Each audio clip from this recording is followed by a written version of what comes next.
what don't kill you only make you stronger. You know what I'm saying? Because like for a period of time, I live with a bullet in my back. People win. Yeah. I genuinely want that for them. Like I really do.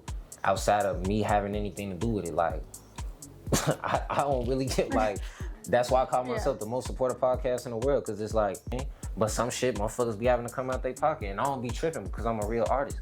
I always wanted to make music for all type of people. You know what I'm saying? I didn't want to just make it like, oh yeah, I just make music for the street niggas, or I just make music for the common masses. Like, it was a lot going on, like personal, street life. It wasn't.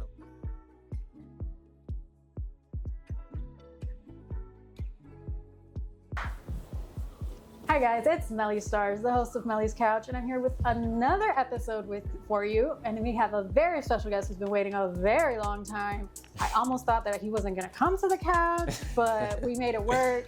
We got 9300 baby. Yes, Sirski, how you doing? I'm good. I'm happy that you're finally here and we finally were able to figure it out. Man, I'm glad to finally be on Melly's Couch, man. Hey, it feels good to be on the other side, because you know I got two sides to me. Yes. So it definitely feels good to be on the other side for a chance.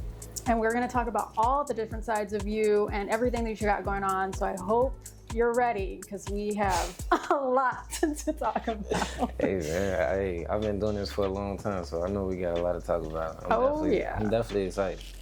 So I like to go as far back as possible. So we're gonna go to 2016. Ooh, okay. Now I'm really excited, because you know the right year. Okay. So we went to 2016. Okay. This is when you started music.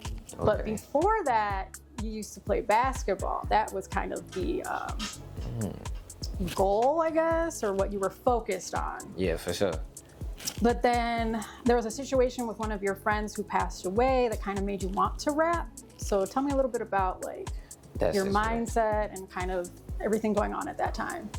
Okay, so damn.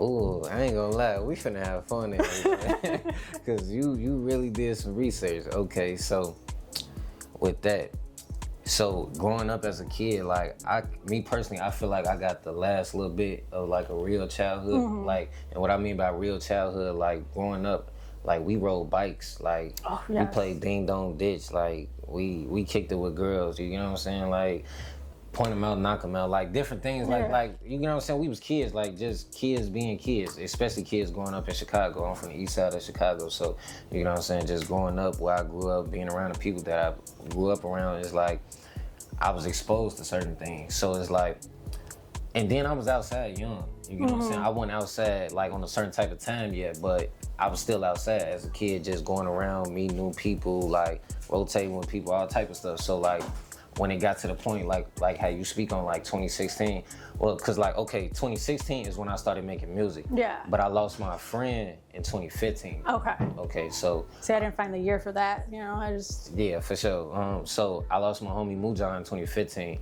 and like in that situation, it was like, that was like the first time that I had lost like somebody to the streets in some type of way. So it was like, I lost bro at 14 years old. Because in 2015, I was 14 when he passed away. Because he passed away July 26, 2015. I was finna turn 15 in August 10th. Wow, yeah, because my birthday August 10th. So I was just finna turn 15 before that. So, like being so young and like having a mindset that we had at the time, it was like, that was devastating for us. You know what I'm saying? Because we like, well, I can't really speak on other people, but me personally, like, I looked at him like a big brother. Yeah. You know what I'm saying? Like, we smoking, we kicking it, we hooping. Like, because we looking at, like, me personally, I'm looking at it like, damn, I get a chance to hang out with some motherfuckers that's way older than me. You know what I'm saying? Me, even though me knowing, like, I'm a kid, like, all I do is play basketball for real. Like, probably smoke a little bit here and there, but at that point in time, like, we was really invested in playing basketball. Like, we love playing basketball. Like, that's one thing I can't say, like, as far as me growing up, like, boy, I was a basketball playing ass nigga. Boy, I played basketball all the time. Like, I literally used to come outside every day to play basketball and probably smoke. But we didn't smoke like how we smoke now. Like, we'd probably smoke like a blunt or two, maybe three. at the most, you know what I'm saying? But back then, you know, smoking back then, it was totally different. Like, you didn't have to smoke that much to really be high, you know what I'm saying? Because we had baby lines back then. But, yeah. But for sure, like, different times. Yeah, so just losing bro and stuff like that, that's kind of like how I kind of transitioned into the music, because it was like, once that happened, that's when the street stuff started coming into play. You know what I'm saying? So like when the street started coming into play, it was a lot of things that was going on that I didn't necessarily feel like I had nobody I could talk to about it. Yeah. You know what I'm saying? Because at the time, like, older cousins that I looked up to went around, they all locked up, went around my actual family, like my blood family, you know what I'm saying? So it's like, I'm in a situation where like I'm growing up in a foster home, you know what I'm saying? Like, and they my family, you know what I'm saying? Don't take nothing wrong, like that's my family. But it's like, to a certain extent, it's like, you feel kind of like isolated. Yeah. Cause it's like, when you hear people speak about you and you hear them say certain things, and it be like, it kind of, like they put you in a bubble to a certain extent, and they don't necessarily mean to, like they on some weird stuff or like, you know what I'm saying, picking at you, but it's like they words hit you a certain type of way. So it like make you feel like an individual, even though you in a room full of a lot of people. You know what I'm saying? So knowing that and going through the things that I was going through in the streets, it put me in a situation, I'm like, damn, how can I get this off my chest? Like, who can I talk to? And now like, I want the type to like confide in females and stuff like that. Like, I've never been the type to, like, I talk to females, I might say certain things, but I don't never really get a whole script, you know what I'm saying? Like, I won't never tell a female like certain things, like especially things that's going on in the streets. Like, I try to keep my personal and street life, I try to keep that separate. You know what I'm saying? I never tried to bring those together in no type of way. So it was like, what way can I vent and speak on it? So I'm like, why not try music? Yeah. You know what I'm saying? And it was like, somebody else like put me in tune with the music. Like, it wasn't something like that I just, oh yeah, I want to make music. Like, my brother Zato, he locked up right now, free folks, you know what I'm saying? So he was the first person to ever put me in the studio. And then like, just being in the studio, just fucking around and stuff like that, I just got to the point where I just tried it. Cause like, when I first got in the studio with him, we was just on some playing around, just doing something. Yeah. But just after that experience, it put me in a situation, I'm like, let me try for real. Like, let me try to actually write something and see what I come up with. Yeah, see what happens. You know what I'm saying? Like, see what happens. So then that's kind of how the whole journey low-key got started from that type shit. Wow, that's a lot. That's a lot, but after starting music, you were a bit of a nerd in school, I found. So you went to college, which you made it through a lot of struggles even just to get to college, as you were mentioning. And you went for communications. I graduated for communication arts, so we have that in common. No, for sure. But you left in 2018 and you decided to focus on music. See, with that, it's like, okay, I gotta tell you a little story about that, so it makes sense. The floor is like, yours. if I don't necessarily tell you the story, it won't make sense of why I left the way I left. You know what I'm saying? Yes. So, okay.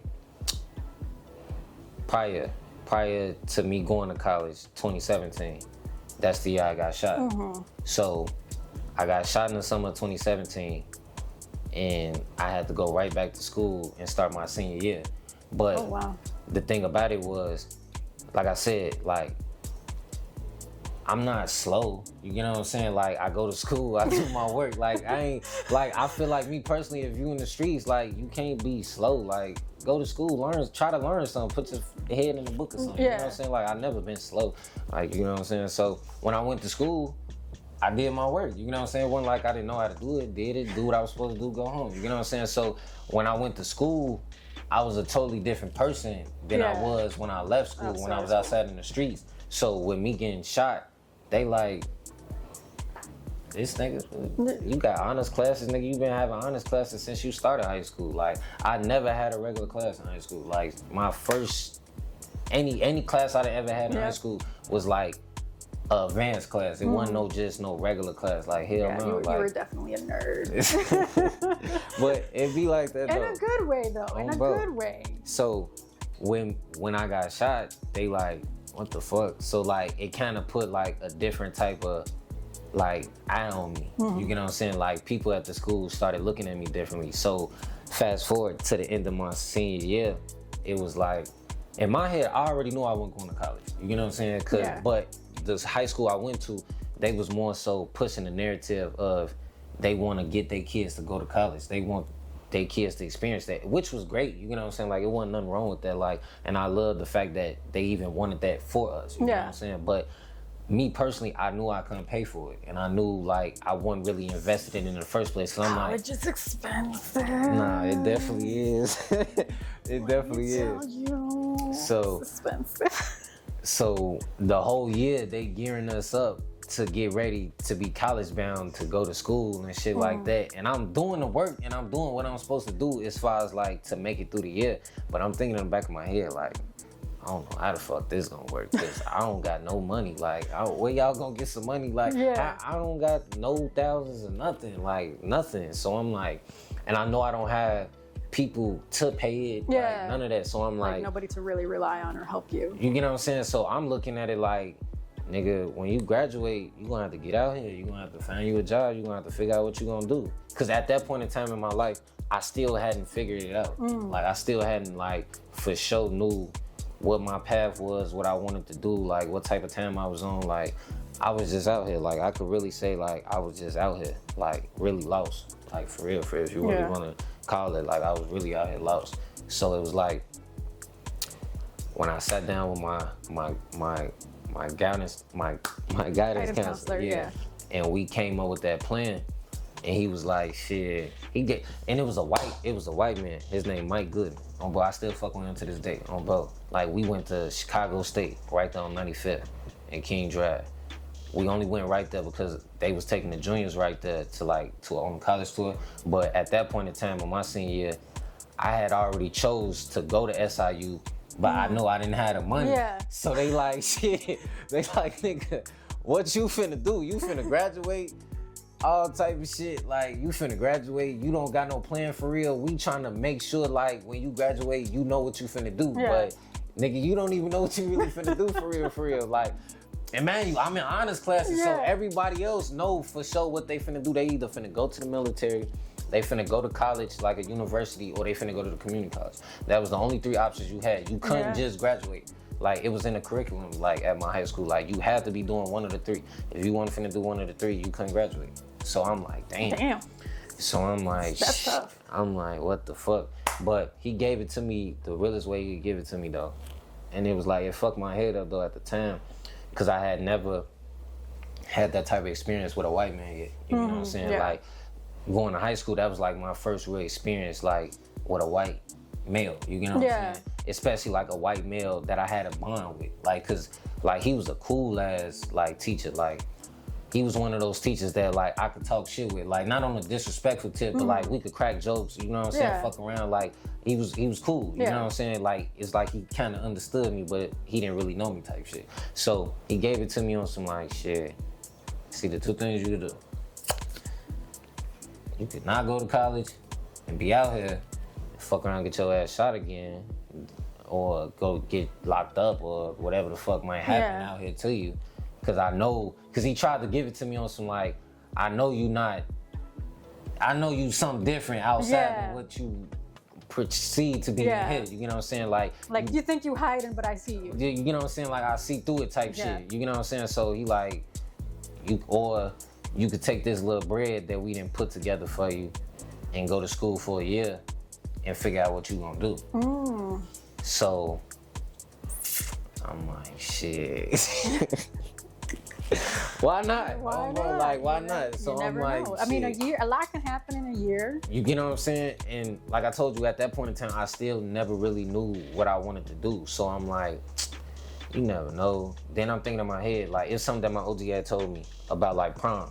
She was like, cause even prom, I didn't give no fuck about no prom. Like, I'm a street nigga. I'm outside. Like, I don't give a fuck about no prom. Like, I'm only really going to school and doing certain things because I want to make my OG proud. Like, because I felt like I owed that to her. Like, with her doing what she did for me all my life, I'm like, shit, the least I could do is graduate. You know what I'm saying? The least I could do is graduate high school. I graduated grammar school. I could graduate high school. Shit, I done made it this far. Why not? So I'm like, shit, go out here to SIU. And then it's like, it's SIU in Carbondale. I'm like, I want to go to Carbondale. I'm like, shit, I heard about Carbondale, but I ain't never been to Carbondale, so I'm like, shit, why not? And then I ain't gonna front my mood too, like, I low-key wanted to get away from the city, cause like, at that point in time, like, it was a lot going on, though. Like, especially like in the streets, like, it was a lot going on. Like, cause there was a lot going on when I was gone. Like, I'm hearing about it, motherfucker calling me, telling me and shit, I'm like, see, that shit crazy. But I'm like, I had to keep my mind focused, though, cause I'm like, I can't worry about the shit that's going on in the streets back at home, cause I'm like, shit, nigga, you in school. You still gotta figure out what you finna do. Cause like, especially like when I finished my first semester and I went home, but then I went back for the second one, it kind of really hit me though, cause I'm like, damn, this shit moving low key fast as hell. Cause you know, first semester be like, you probably starting like end of August, probably like September. You get what I'm saying? Then you probably go back home probably like December. Yeah, well, you probably go home for Thanksgiving, come back, then go back for finals, and then go back home in December. Probably don't go back to like January. So when I went back in January, I'm like, damn, May gonna come around quick. Do finals and then shit. You gonna be trying to figure out what you gonna do next year. But whole time, I didn't have no major at first.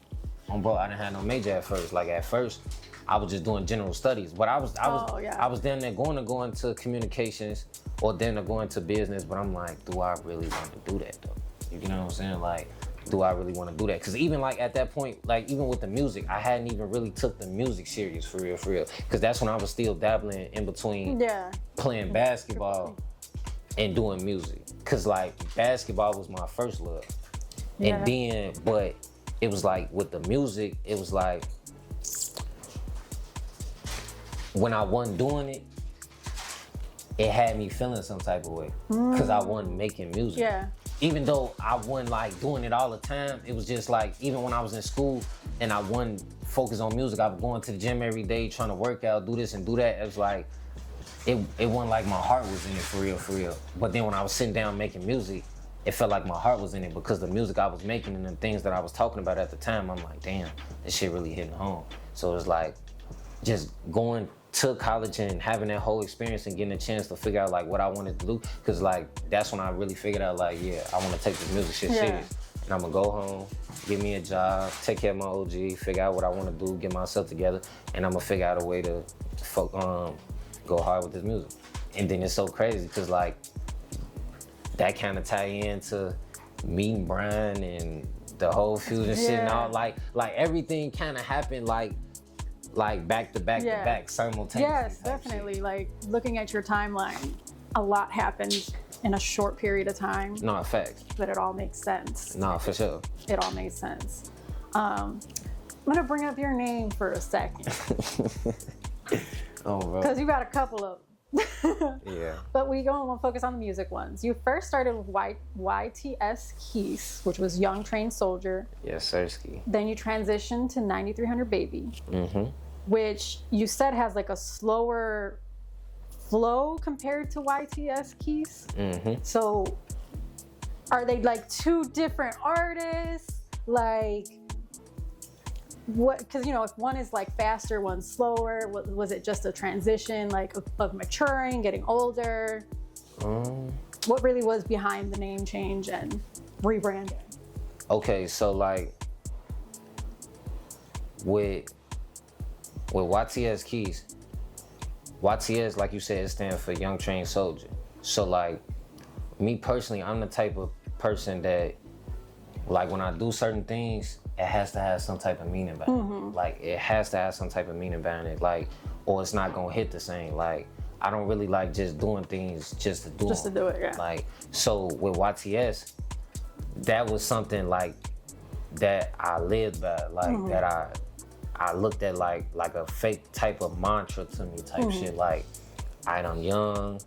I felt like I was trained because going through the streets and like learning, like, cause when I got into the streets for real and like really got into the streets, it was like I learned quick on certain things. Like a lot of shit, like I just picked up seeing other niggas do shit or like just seeing how certain shit go in other people's situations, and like I didn't necessarily have to go through them myself, but just seeing them, like I picked up real fast on certain things. So I'm like, okay, Young, Train, and then Soldier. Like me personally, I always felt like with all the different things that I encountered in my life, I feel like they didn't do nothing but make me stronger. Yeah. You get what I'm saying? Oh, for like, sure. You went through a lot, yeah. You get what I'm saying? I live by the motion of what don't kill you only make you stronger. You get what I'm saying? Because like for a period of time, I lived with a bullet in my back. You get what I'm saying? Yeah. Like from 2017 to 2019, it's either in 2017 for sure, but it's either, I can't remember, it either came out 2019 or 2020 just before the pandemic. Yeah. One of those two, like, but it's in that timeline though. I feel like the pandemic just like messed up everybody's sense of time, so I totally get you. No, for sure. If it's anything around the pandemic. But I just know that it came out after I came back from college, but that wasn't until 2019, you know what I'm saying? So it had to be in that timeline. In that time frame, yeah. Another thing that I found before we get into the music was that you started an LLC for like a record company. Mm-hmm. What inspired you to do that? What's the status of that? What are we planning to do with that? Okay, so with that, so you speaking on Love My Brothers Entertainment. So. Oh, LMB. Okay, yes. Okay, I was wondering what that was because I kept hearing it in all of your music. I'm like, what is this? Okay, we're getting it now instead of later. Fine. So, okay. LMB, that was some shit that I took like on some street shit and tried to turn it into like some real business type shit. You know what I'm saying? So in 2020, just before during the pandemic, a brother of mine basically came at me on some like, folks, you should get you an LLC. Especially like what you doing music and shit. So when he said it, and with me having the type of money that I had at the time, I'm like, why not? You know what I'm saying? Why not? But I ain't gonna from my move. I didn't really know, and I didn't really do the research that I needed to do before I got it. So when I got it, I didn't really know how to manage it and how to really, basically what I say is, I didn't know how to be a leader. You get what I'm saying? Okay. I didn't know how to be a leader. Like going through that whole phase of like the whole LMB entertainment shit, like I learned a lot about being a leader. Like one thing I learned about being a leader, you gotta be flexible. And what I mean by flexible is like you gotta be understanding. You gotta understand how to deal with different personalities. You gotta know how to mingle with different type of people. You gotta know how to adapt to different situations. You get what I'm saying? Because I'm at the same time, I'm trying to be an artist, but now I got this record label that I'm trying to get out the ground, and then I'm dealing with artists, and I'm trying to manage an artist at the same time being an artist. Yeah, that's. But I really don't even know how to be an artist for real type shit. You get what I'm saying? Because I'm still bumping my head and learning as I go with that. Because like I said, I didn't really start taking being an artist serious until 2019. So it was like, I'm still learning myself. Yeah, you're still trying and to I'm trying to lead other motherfuckers, and they looking at me like, for this your shit, we following you. How do you not know what to do? Like, what the fuck? But see, at the same time too though, I still had a street nigga mindset. I still like, I hadn't grew up mentally still. Like I hadn't got into really being a man. Like I was still a kid, for real. So it was like, cause even though I've been moving as a man, mentally I was still a kid. You get what I'm saying? So I'm doing shit that grown people do, and I'm moving like a grown motherfucker, but I'm not thinking like a grown individual. You get what I'm saying? Like I'm not saving my money a certain type of way. I'm not moving a certain type of way. I'm really moving loose as hell. Like for real. If we gonna call it a spade, I'm really moving loose as hell. So it's like going through that whole L&B entertainment situation kind of showed me and kind of helped me now in my new situation. Like with my own LLC, you get what I'm saying, Loyalty Over Love, you get what I'm saying, group, and with my team, the swim team. You get what I'm saying? Because it's like now I'm approaching that situation totally different now because I already dealt with different personalities and having to learn different things. But I ain't gonna lie, with the swim team though, it's like it's like to the 10th% because it's like it's a lot of us. So it's like it was hard dealing with just 3 different personalities, but now you dealing with 12 different personalities. You know what I'm saying? And then like one thing I've been noticing, like I'm one of the youngest motherfuckers in the group. You get what I'm saying? I'm one of the youngest people in the group. Yeah. And when I'm looking at like bro them personally, like bro them got kids. Some of them got wives, girlfriends, like whole different types of responsibilities. Then I got, you get what I'm saying? Like, so I'm like, damn. But they still making shit happen, and they still moving like professionals, and they still doing what they need to do for themselves and for us as a whole. And that's what make us so good, and why we able to move the way we able to move. Cause it's like, okay, you got experience, you got experience, you got experience. You know how to do this, you know how to do this. And we all bringing our knowledge and what we know into like one big ass melting pot, and that shit melting together like perfectly. And like, I ain't gonna lie, what niggas fail to realize, they really fucking up, because the more time that we got and the more we come together, it's like we building this real family type shit. And that's what it's feeling like. And like, I'm taking a lot of experience. And the only reason I brought up the swim team is because like how you brought up L&B Entertainment, a lot of mistakes that I made in that situation, I'm making sure I don't make in this. Like, for example, learning from your mistakes, which you know what I'm saying? Like, not a lot of people can do that. Like, one big mistake that I know for a fact that I made in the L&B Entertainment situation is like, I didn't really take the time to learn my members and learn my people and learn how to work with them and learn what people like and what they don't like and how they move and how they don't move. You know what I'm saying? I was more focused on shit. I move how I move. If your ass ain't gonna move on my time, I don't give a fuck. You know what I'm saying? But I'm gonna do what the fuck I'm gonna do, and you gonna figure it out. You know what I'm saying? Cause this is my shit, and that's not how you supposed to look at it when you a leader. Like, you're not supposed to look at it like, yeah, this your shit, but it can't be a dictatorship. It gotta be a democracy. You know what I'm saying? Like, even like with my dynamic with Team Fusion, like, I'm head honcho. That's my shit. You know what I'm saying? Don't get nothing confused. Like, that's my platform. But on bro them, like, my executive producers, that's why they executive producers. They gotta say so. Like, it's a lot of shit, like, as far as like what we do on Fusion, like, that's bro them work. That's they ideas. It's just we all come together as a team to execute them. You know what I'm saying? Like, some of them be my ideas, and like, don't get me wrong, like, we bounce off each other. Like it be times where we real life sit down and have conversations about everything. Like, I don't make decisions without talking about them. Like, it's even like that with the swim team. Like, when I'm putting certain things together and I want to do certain things, I ask them, I'm like, how this sound? Is this something that y'all rock with? Cause it be situations where I look at it like, a lot of us in these different situations have different experience and been doing this longer than others. Like, I've been doing this 10 years. Some of the swim team members been doing this shit 20 years, 15 years. But even though they've been doing it different years, they've been moving at a different clip. You know what I'm saying? Like, some motherfuckers done been on tour. Some motherfuckers done been out the state doing shows, then touch hands with these niggas. You know what I'm saying? Like, they did shit that I ain't even imagine type shit. You know what I'm saying? So I'm talking to bro them, they really dropping gems on us. You know what I'm saying? But at the same time, I'm dropping gems on them, because I'm a young nigga and I done been through some shit. And they looking at me like, nigga, you 26 and you talking like this? Nigga, I wasn't even moving like this at 26.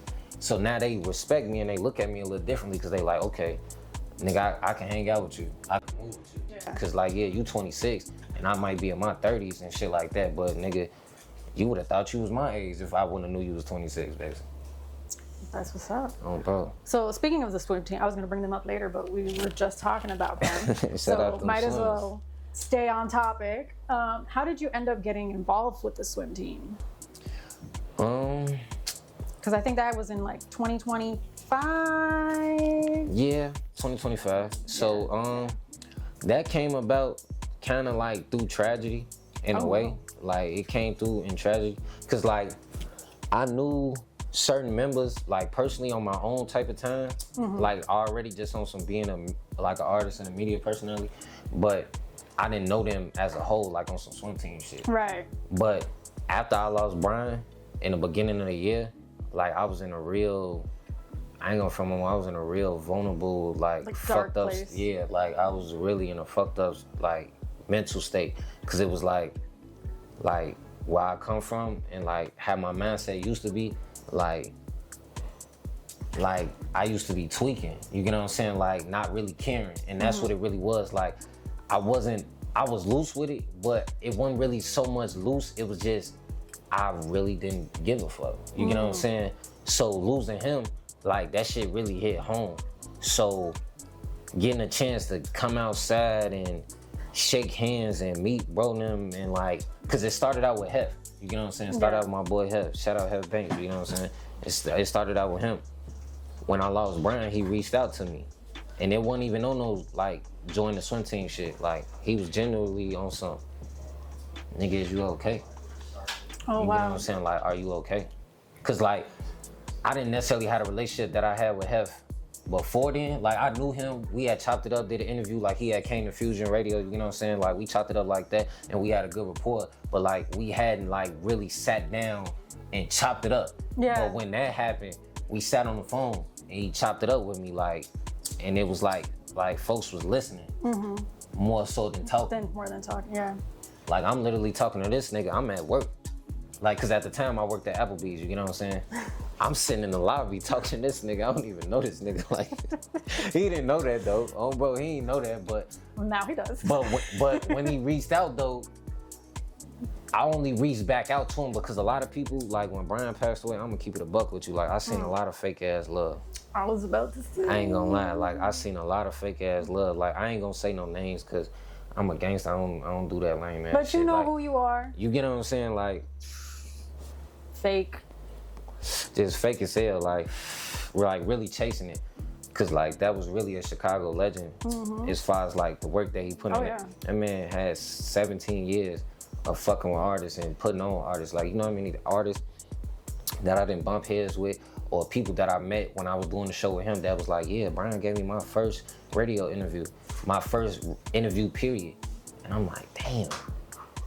Nigga, Brian was doing this shit when I was a show, when I was in diapers. Like, nigga, I think Fusion Radio started, if I'm not mistaken, that shit started in like 2003, 2004. Yeah, something like that. I was 3 years old. Folks was already out here doing this motherfucking thing. Like, I'll be thinking about that shit, it'd be crazy. I'm like, man, shit crazy. But back to like how I got to the swim team, but like after I had those conversations with Hef, folks was already like doing his own thing, like with the vibe check, like doing shows and like coming outside and shit like that. Folks was just on some like, come outside.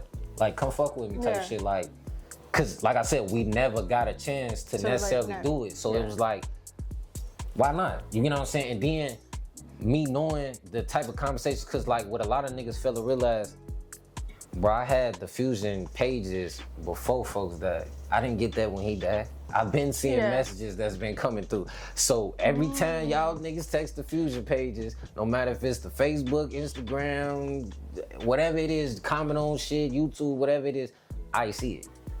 I might not see everything at when it come out or when it come to the phone, but eventually when I get a chance to sit down and scroll through it, I see it. So I'm seeing like who bro talking to and who he really fuck with and who really fuck with him. Yeah. And I'm seeing the conversations between him and Hef. So I'm like, okay, this might be one of them genuine motherfuckers. I'm gonna see what's to him. So I'm coming around him. I'm feeling the vibes, you get what I'm saying? He let a motherfucker perform. I ain't never, cause at this point in time, I ain't really performed like that. I never really, like I performed before, but not like that. You get what I'm saying? So he giving motherfuckers opportunities. He giving motherfuckers game. He treating a motherfucker like, he giving me the same energy Brian gave me.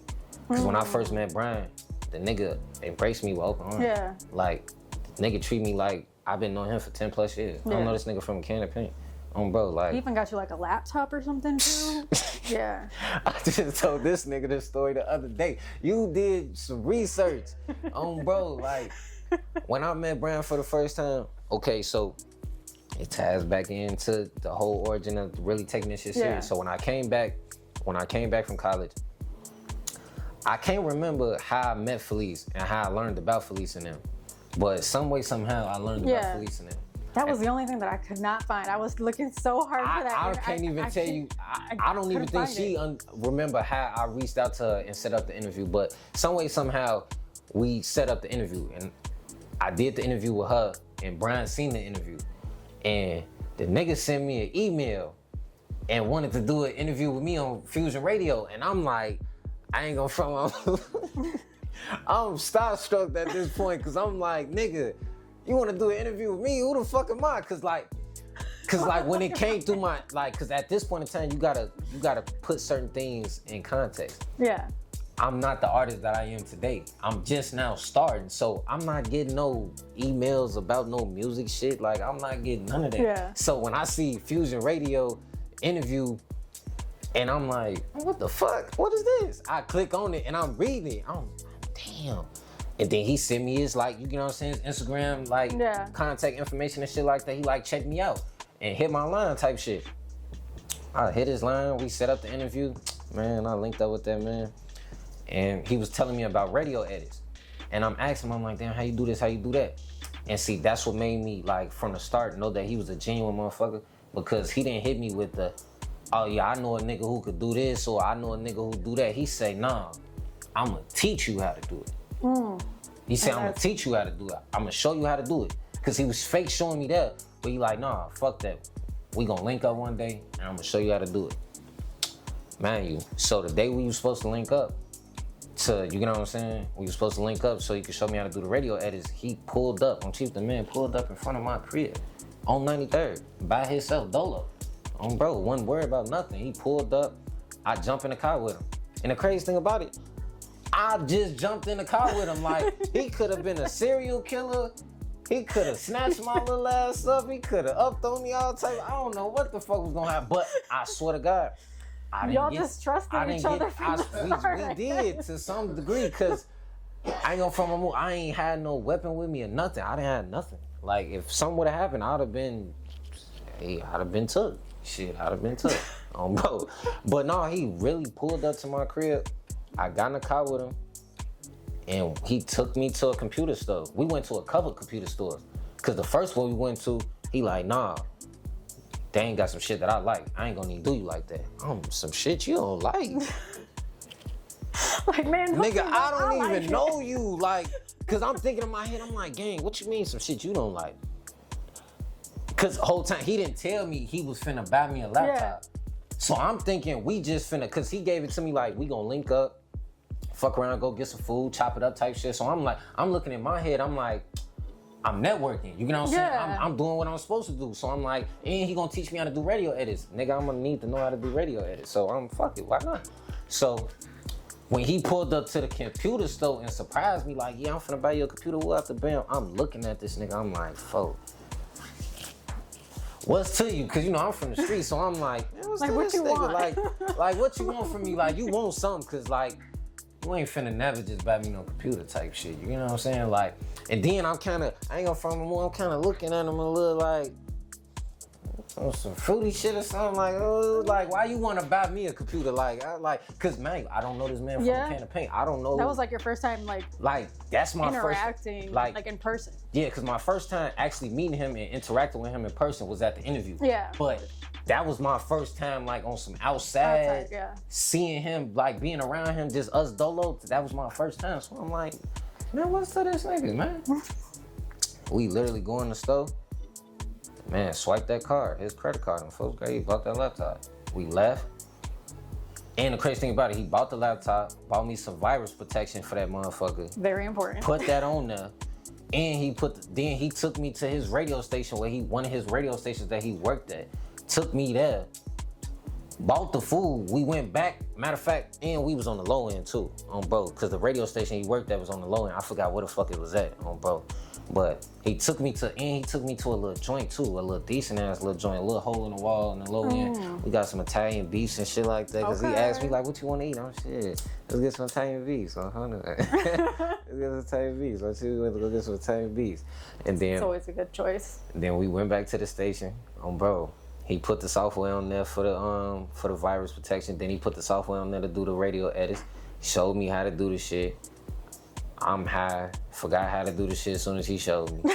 Oh no. All type of shit. But he gave me the computer though, so I could always just. But it's so fucked up now that I think about it though. Cause on some real shit though, it break my heart though. Cause on some real shit, I forgot fast as hell. But in my head, I always thought I had another chance to ask him how to do it. That's why, like, the whole time, like, we was doing the show and shit like that, I never asked him again, because in my head, I never looked at it like, he was going nowhere. So I'm like, shit. Whenever I get to that point where I need it, I just ask the nigga to show me how to do it again type shit. And it's like, it's shit like that when I think on him and like I think about him and shit like that, that's the type of shit that really fucked me up. Because in the last couple months of being with Brian, I literally watched that man health deteriorate in front of my face, but I wasn't seeing it though. Yeah, you were kind of like in denial to a degree. I just really didn't know, cause it's like, I'm asking him if he okay and shit like that, asking him if he good, but like, it's how he giving it to me. Like, see, my brother was real strong. Like, he was real strong. Like, he wasn't one of them type of niggas, like, folks not gonna ask nobody for nothing. Like, he not gonna ask nobody for nothing. Like, whatever he wanna do, he gonna try to figure out a way for him to do it. I swear to God, it was so many times, like, even with Fusion, like, I tried to ask him, and I'm like, folk, you want me to take some of that, like, off your, you know what I'm saying? Like, you know what I'm saying? Like, I am the co-host, nigga. I could do something, like, cause I ain't gonna front my move. A lot of times, like, I just showed up. Like, we used to discuss, like, who we would be, like, you know what I'm saying? Like, who the guests would be, like, for the week. And I try to do my little research, you know what I'm saying? Like, try to learn about them and shit like that. But then, at the same time, folks used to come with sheets full of information on every guest. He got all type of songs that they did. Cause like a lot, see, and that's what made the nigga so special. I swear to God, the nigga used to have hard drives of niggas' music. Shit, like, if he interviewed your ass 10 years ago, nigga, you do an interview with him today on First Grade, what he gonna do? We gonna get in the interview, and in the middle of the interview, he gonna hit your ass with the, matter of fact, I'm feeling this type of way, I got some shit for you. We ain't gonna say that, but you know what I'm saying? He's like, I got something for you, I got a surprise for you. Matter of fact, I ain't even gonna play one of the songs. Matter of fact, I'm gonna play the 2 songs that you sent me, and I got another song for you, some shit you probably don't even remember. The nigga gonna play some shit that you probably made when you first started making music. Damn. 10 years ago. And you gonna be thinking in your head like, damn, nigga, how the fuck you still got that? Like, I seen him do that to so many niggas. And he literally pulling this shit up right on his computer. Like, like he done had all this shit planned out before we even did the episode. And I used to look at him like, boy, your ass cold, boy. You a cold motherfucker, boy. Cause like, it was the vibe he used to get niggas. Like, he used to have niggas feeling like superstars when they came to Fuse. Like, I seen so many niggas, even like motherfuckers that got names to this day, come on Fusion Radio and was nervous. Like for example, Starbies. I met Starbies before Starbies was Starbies. I met her a couple months before Yeah came out. Oh wow. Bro. She came to do an interview on both. She came with her manager, her OG, and Money Mayha on bro. Matter of fact, Mayha didn't come to that one. Mayha came when CCBKE came. That's when she came. But CCBKE at the time had the same manager as Starbies. You get what I'm saying? Yeah. So they was in tune with each other type shit. But like, all I'm saying, even just to bring them up, like I seen motherfuckers like go from this to that. So it's like just going through that in that little 2 years with folks. I mean, not 2 years, that little 3 years with bro. I'm like, damn, bro, you got something powerful here, and I want to be a part of this shit. Like, it was never about no money. It still ain't about no money. Like, it's genuinely because I want to see these artists and I want to see these people win. Yeah. I genuinely want that for them. Like I really do. Outside of me having anything to do with it, like. I don't really get like, that's why I call myself the most supportive podcast in the world, because it's like, gang, the only reason, like, even like right now, we just started charging people for interviews, but I only started charging people for interviews just on some, because so many people be asking and a lot of people don't even be serious. Yeah. So I be trying to figure out like, how can I weed out the real artists and the people that really want to do this shit for real from the people that just want to waste my time and shit like that, because it done been situations where I done booked certain people and motherfuckers went on point, one professional, or motherfucker be playing, and I'll be thinking in my head like, damn, I could have booked somebody else. Shit, I had another motherfucker ready, but I put you in this spot. I tried to bless you when you playing, so like. Yeah. That's why I got a vetting process, and not everybody makes it to the couch. Nah, for sure. I do not charge for the interviews, but you got to be a serious artist to come up here. Do not waste my time. Absolutely not. Because I can't get that time back. You can't.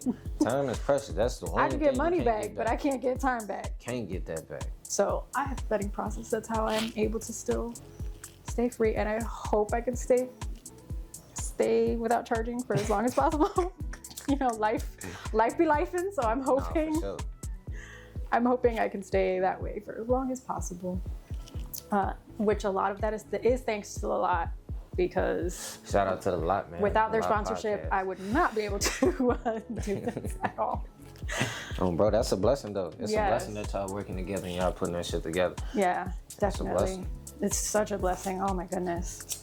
So let's continue to talk about fusion since we're already on the topic. Okay. I was leaving it for last, but we're here now and we're just gonna roll with it. Oh, Okay, bro.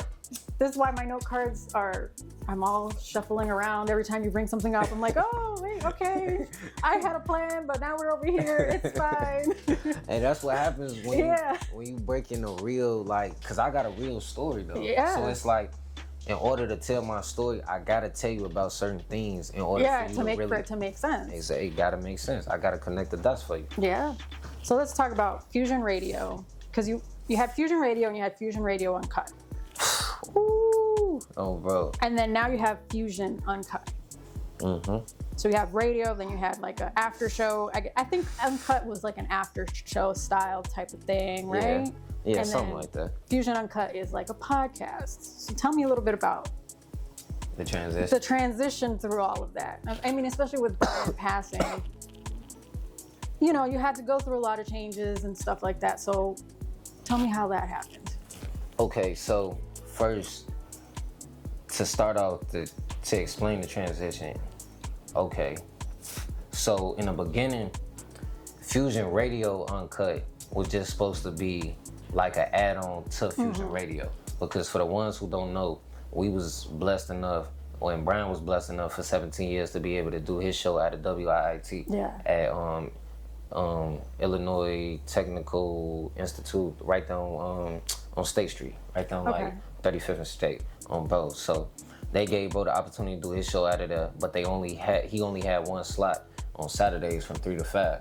So it used to be so many times where Bro would be trying to fit in so many people, because so many people trying to come in and get interviews and shit, and like, that motherfucker, boy, he used to piss me off with that sometimes though, like, bro, because, bro, it used to be times, bro, we used to be trying to do like 4, 5 niggas in one day. I'm like, bro, hell no, because we ain't even really talking to niggas for real. Yeah. You got to think about when we was on the radio, we was really playing people music. So like in the midst of we doing an interview with you, we playing 2 songs in between in your interview. So like, motherfucker songs be no more than like 3-4 minutes. 4 minutes, yeah. So let's just say 3. That's 6 minutes of the interview already. You get what I'm saying? So don't let us get one of those people that get on the question and be long-winded talking. So you then have been talking 10 minutes on one question.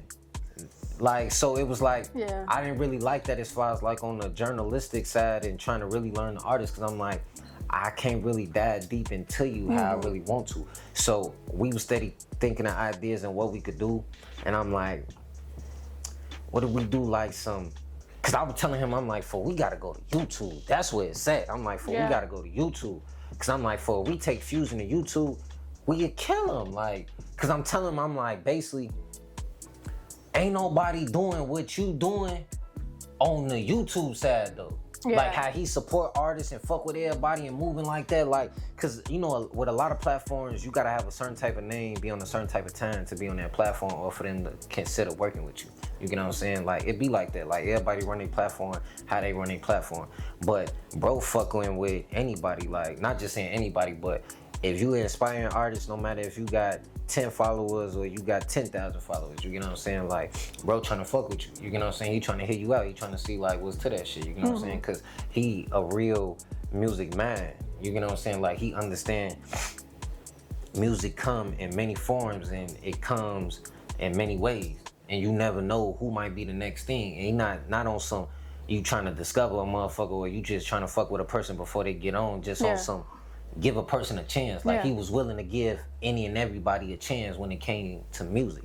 So it was like, we wanted to enhance that and still be able to help the artist. You get what I'm saying? So we tried to come up with another platform. So I sat down and I came up with Fusion Radio Uncut. Right. Where I just be getting on live with different artists, doing interviews, especially like, because Fusion Radio, stretched so far over the years that bro had fans and had artists from all walks of life. Yeah. Not just in the United States. Like he had, like it's one person that I know for a fact, his name Benny Sinclair. I did an interview with him on Fusion Radio Uncut. Like he live in Australia. Like it was to the point where I had to really sit down with that man and calculate what time we was able to do the interview. Yeah. Like when I did the interview with him, it was probably like 6, 7 o'clock. This out here, but out there it's like them there 5, 6 o'clock in the morning type shit. I'm like, damn. But the reason I did it and the reason I fucked with it though, cause I'm like, you dedicated. I definitely want to sit down with you. Cause if you willing to be up 5, 6 o'clock in the morning to do an interview with me, and I ain't shit. I'm a regular ass nigga from Chicago in my head, and you willing to sit down with me and you looking at my platform like my shit that powerful that you will be willing to do that, I'm like, we finna do that. Cause I'm like, that just goes to show you the work that my brother put in. Nigga, you reached a motherfucker all the way in Australia. Nigga, you ain't never even been to Australia. Fuck you know somebody in Australia. What the fuck? Boy, you working. Fuck you talking about, nigga, you working. So, and then like with the whole transition, like it kinda like, that's why I say it was kinda like a fucked up situation because like I said, it was just supposed to be an add-on. Yeah. It was never supposed to be like, that was supposed to be the main thing. It was supposed to, we still did the show on Saturdays. And then, because at the time, we was fucking with another radio station that I still fucking with. Shout out my people at Chicago 773, you know what I'm saying? They based out there in Houston and shit like that. When we taped our episodes, we would tape the live episodes and we would replay them on their platform too. Oh, wow, on Sundays, you know what I'm saying? So we was gonna have it where it was like, we damn near had a Friday show, the Saturday, the main show, and then we still had the replay show on online on 773. I mean on Chicago 73 on Sundays and shit like that. So I'm like, damn, that'd be decent.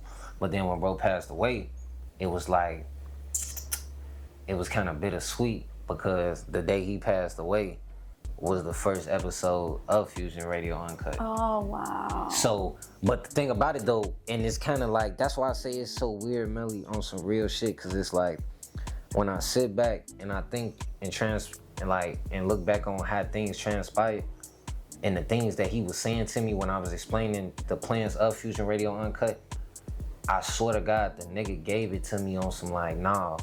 Cause I told him, I'm like, yeah, we gonna do it together. Cause I'm asking him, I'm like, I don't know if we gonna be able to be on live together. I don't know how this shit gonna work. Cause I'm like, I know 2 people could be on live, but I ain't never seen 3 motherfuckers on live at the time. You know what I'm saying? So I'm like, I don't know how we gonna do that. So he gave it to me on some slick shit, on some like, nah, fo, that's you. I want you to do that. And that's how like I came up with the name and everything. Like, cause I had the idea, but I ain't come up with the name yet. So I'm like, with me being on Instagram Live, I could cuss. I could say what I want to say. You could say whatever you want to say. This shit uncut on bro. So I'm like, it's still Fusion Radio. Like, we still gonna be professional. We still gonna handle our business and like support the artists and do what we can here to do. But I'm talking my shit. You know what I'm saying? Like, I ain't gonna get too disrespectful and like get too rowdy like I'm on a block or some shit like that. But it's just certain shit might slip out. You might hear on phone him a couple times, something, you know what I'm saying, on Chief or something, you know what I'm saying? Shit, it be like that. But in that though, it was a lot of lessons that was learned in that transition. Like, for example, like I said, the day I woke up that Tuesday, and I was so excited that day I woke up because we got a new platform we finna launch. This is the first episode, you know what I'm saying?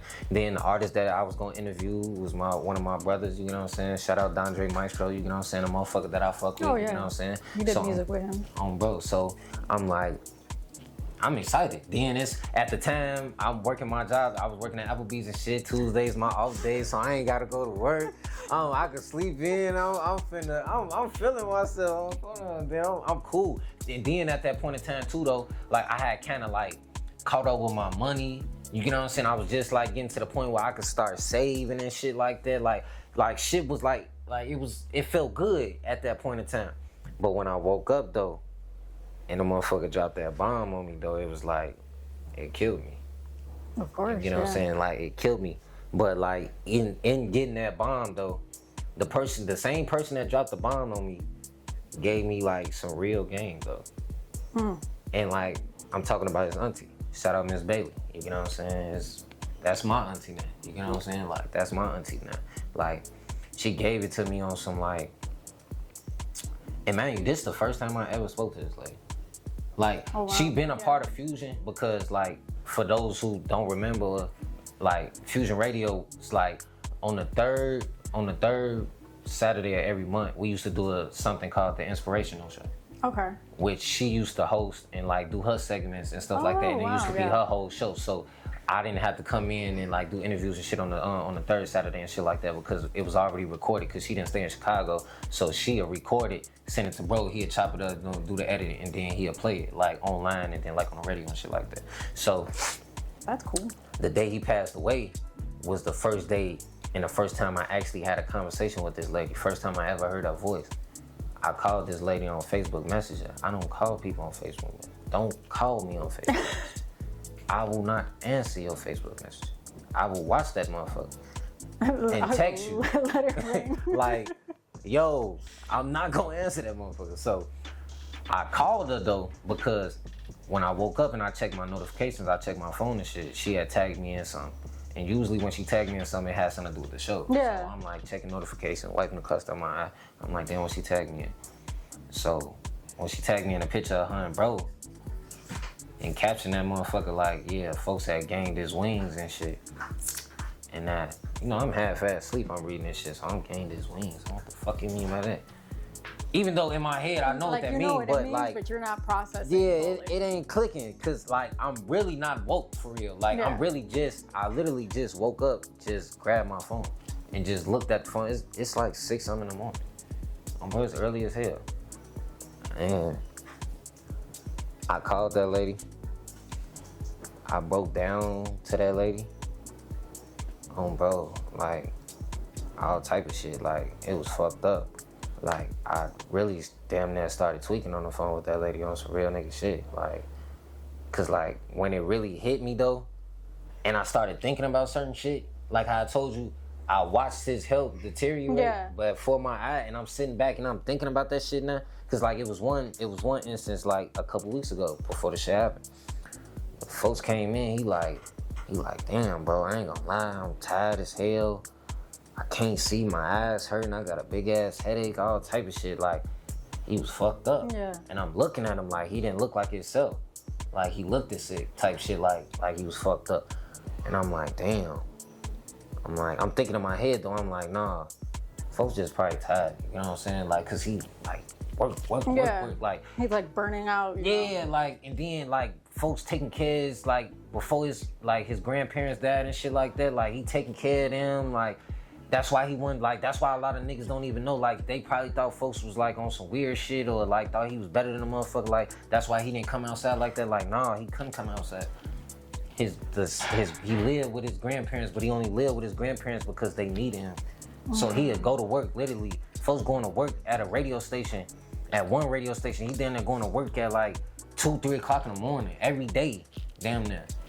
He going to that motherfucker, he probably leave that motherfucker probably, like, 7, 8 to go to a whole nother radio station. Oh, wow. And be at that motherfucker to probably like 2, 3. Then gotta go all the way to the Burge, around Country Club Hills to go back to the crib. Now he gotta be in the crib because he gotta take care of his grandpa and his grandma. And no, cause ain't nobody else gonna do it. Mm-hmm. Nah.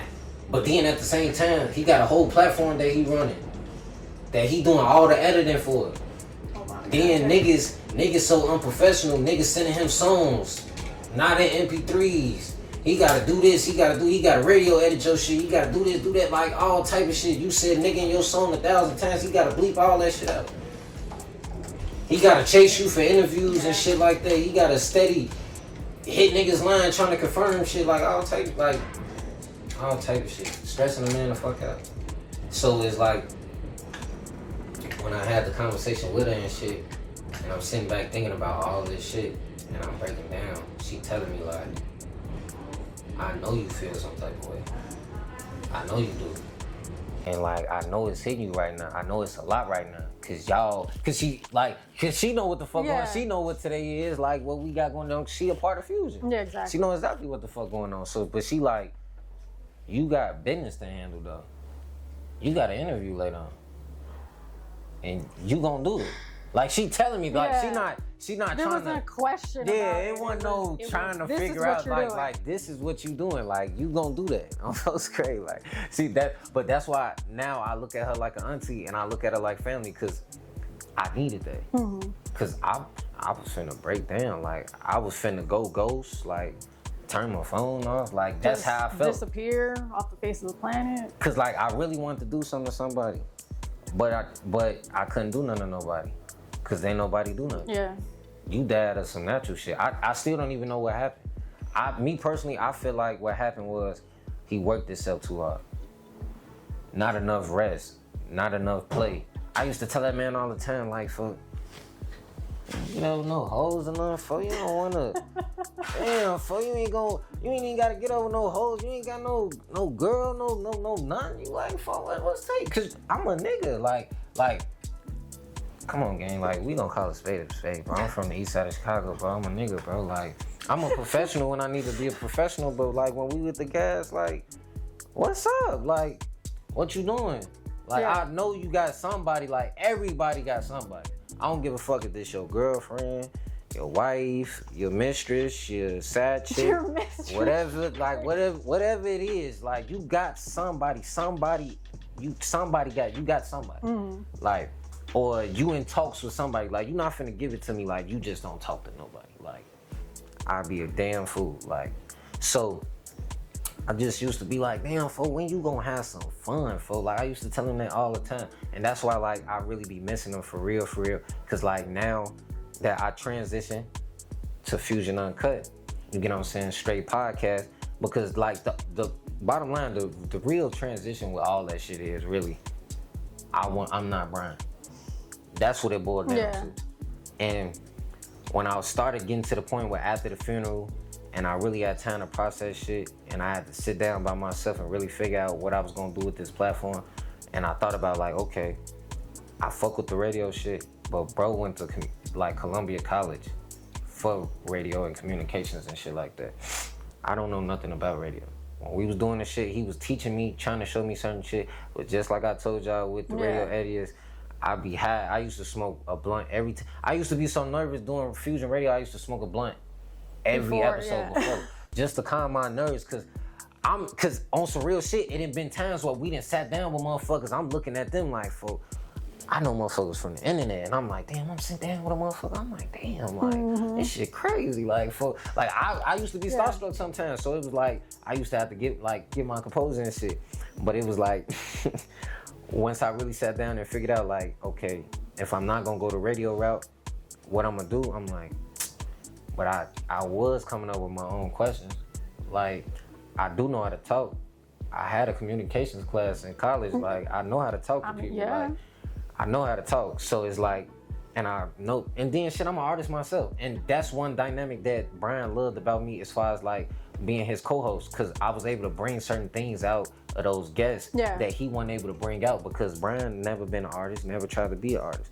Like, he done been around a lot of artists, he understand it, but it's different when you just around and you actually do it. Doing it, You get what I'm saying? When you actually went through the actual journey in the process of making music. You get what I'm saying? Like, it's a beautiful process. Y'all should try it. I ain't gonna lie to you, y'all should try it. It's a beautiful process. But, bro, like, that's all it really is about, like, the Fusion Uncut shit, and, like, even, like, the whole slogan, like, the most supported podcast in the world, like, that's what my brother wants. Like, I know for a fact, if anything, I know for a fact he'll want me to make sure that I keep putting on for these artists and I don't forget about the smaller artists. No matter how big the platform get and how big I get personally, don't forget about the little guy, because his platform started because of the little guy. He used to always tell me, like, bro, this is a training platform. I want them to come on here and learn how to be a professional and learn how to talk and learn how to actually conduct themselves in an interview before they get to the GCIs and the what the BIMs, you get what I'm saying? Like, before they get to that level, because when you get to that level, you gotta be polished, you gotta know how to talk, you gotta know how to move, because it's not the same. Here in this stage, you can make mistakes.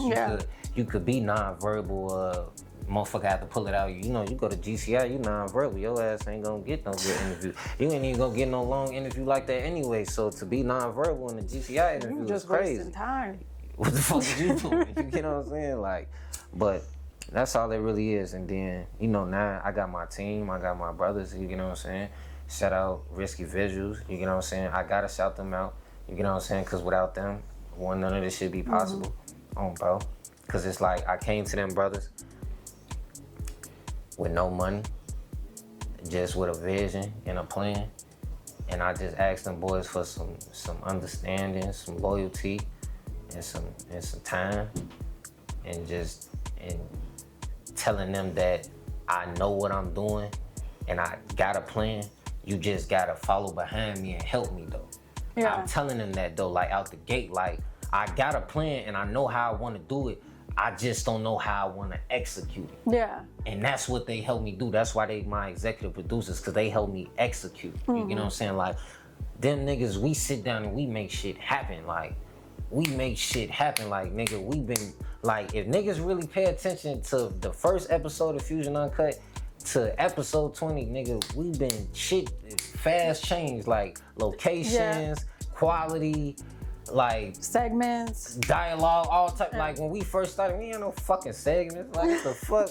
I think our first episode, we winged the fuck out that shit. We ain't know what, I didn't know what the fuck I was doing, cause at the same time, I was doing a radio shit. I never did a podcast before, so like, and they're different. You get what I'm saying? And like, it's different for bro and them too. Like they never produced a podcast. Like Sacked Up did. You get what I'm saying? Cause he went to Illinois Media School. You get what I'm saying? He graduated from there. So, and like I said, shout out to bro. Like a lot of things that we doing is folks knowledge.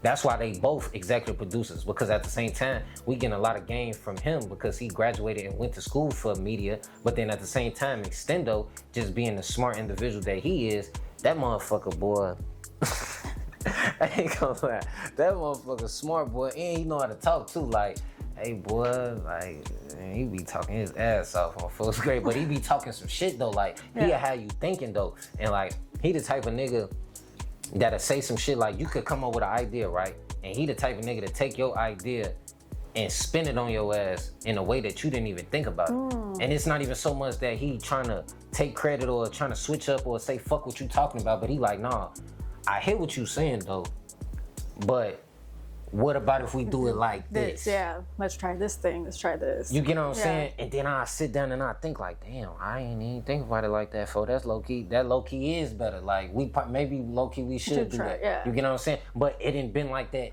vice versa with everybody though. Like, and that's why I feel like we got a good dynamic as far as a team, because it's not, like I said, it's not no dictatorship. Yeah, I'm the leader. Yeah, this my shit. And I got the final say so with everything. Yeah. And it runs through me regardless. Like, I'm head honcho, but I don't run my shit like that. Like, if folks them say something or they got an idea, I think about it.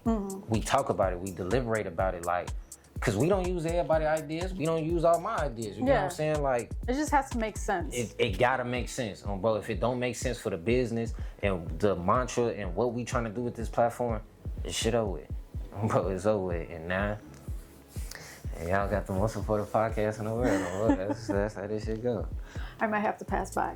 Bro, you got to. You gonna pass by, cause like, that's what I'm trying to do with this shit. Like, bro, cause what it really boils down to also, this is all the shit I wanted to do with Brian. Like, for real, like, it's so many times where I'm like, folk, you gotta bring your goof ass outside. Like, folk, you know how many times I done came outside and niggas didn't hit me with, like, when he was still here, they like, fuck, where Brian at? Why he don't never come outside? Like, where the fuck this nigga be at? Type shit. I'm like, folk, be busy. Like, he ain't on that. Outside is overstimulating sometimes, okay? But it's like when you one of them though, like folks was one of them. Like, he was really one of them. Like, cause I'm looking at it like with the success in the things that I've been able to accomplish just in this last year, in a couple months. I'm thinking about, nigga, you was doing this for 17 years. And I think about if you was doing this for 17 years and you came the fuck outside. Like, what the fuck? Nigga, you probably would have been at GCI. Nigga, you probably would have had your own GCI at this point. Like, you never know what the fuck you would have been doing. Yeah, you never know. I'm like, nah. We gonna make this shit bigger. And I'm gonna do it with my peers too. People like you, other people in my city, other people around that's doing media and shit like that. Like, I'm the most supported podcast in the world. I'm gonna support you regardless. Even if you don't fuck with me like that. And I know a lot of niggas don't fuck with me like that, for real. Like, a lot of artists, fake phony kick it with a nigga, like, only because they see what a nigga got going on, only want to be around a nigga because they want to eventually ask a nigga for an interview. No, y'all ass gonna pay. Like, we ain't doing none of that. This is business. It's not personal. Like, and if you a real artist and you a real motherfucker, you gonna understand. Because when I go on motherfuckers' platforms and I try to network and I fuck with people, I don't get everything just free. Like, certain things, like certain motherfuckers do throw me alley-oops and blessings and shit like that. I ain't gonna front the move. I don't pay for everything. But some shit motherfuckers be having to come out their pocket, and I don't be tripping because I'm a real artist. And I done spend thousands on this, and this is nothing. This shit going to air. Motherfuckers, great, you smoke this shit going to air. Why not spend this money on something I want to do? Yeah, to help my career, help my family. What the fuck? Don't make no sense. Definitely. So how can artists get on Fusion Uncut? Like, do they just reach out to you? Is there like an application? Is there like what's the process? If I wanted to get on right now, what do I gotta do? Honestly, it's not like no real process, because I'm not really trying to be biased. Like I said, I'm still trying to fuck with the little guy, and I'm still trying to look out for the little guys, because my whole outlook with Fusion Uncut, I want to meet the bigger people and build the platform, so when I do get up with the smaller artists, they getting on a platform that people actually watch and give a fuck about. So when I put them on there, it does something actually for them, because it's not doing them a service being on my platform if nobody's going to see them. If nobody's not going to know who the fuck they are, it's a waste of an interview. A purpose of an interview is I get some exposure off this. You help my career in some type of way. Well, that's how I look at it. I don't know if a lot of other personalities look at it like that, but that's how I definitely look at it. So it's like, I just say, you just gotta work. Like, cause a lot of niggas don't be working, and I could honestly say that, cause I'm an artist myself, and I know if you working, because in this day and age of being an artist, you not working if you not posting content. If you're not being consistent. Unfortunately, yep. You gotta make content, bro. I don't give a fuck how big you think you is, what you got going on. You have to make content, bro. I don't even like making content like that, cause I'm on a whole different type of time. I'll be on some other shit.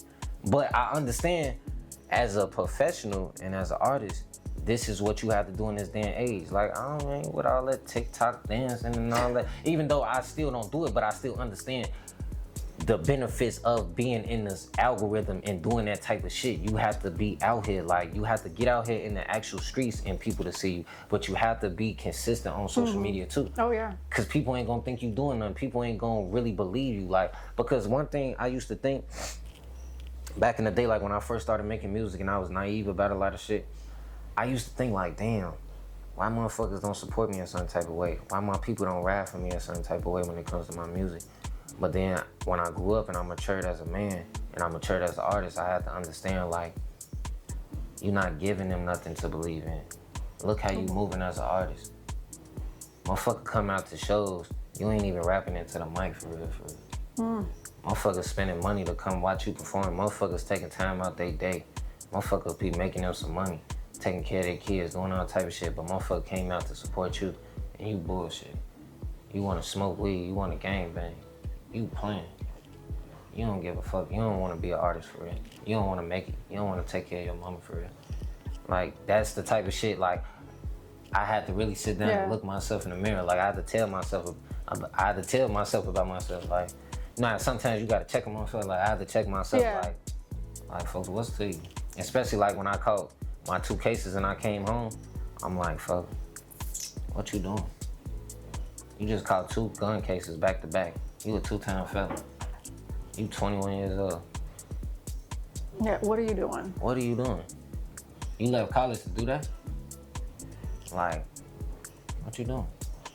So it's like, that's like, it's situations like that where I had to mentally grow up.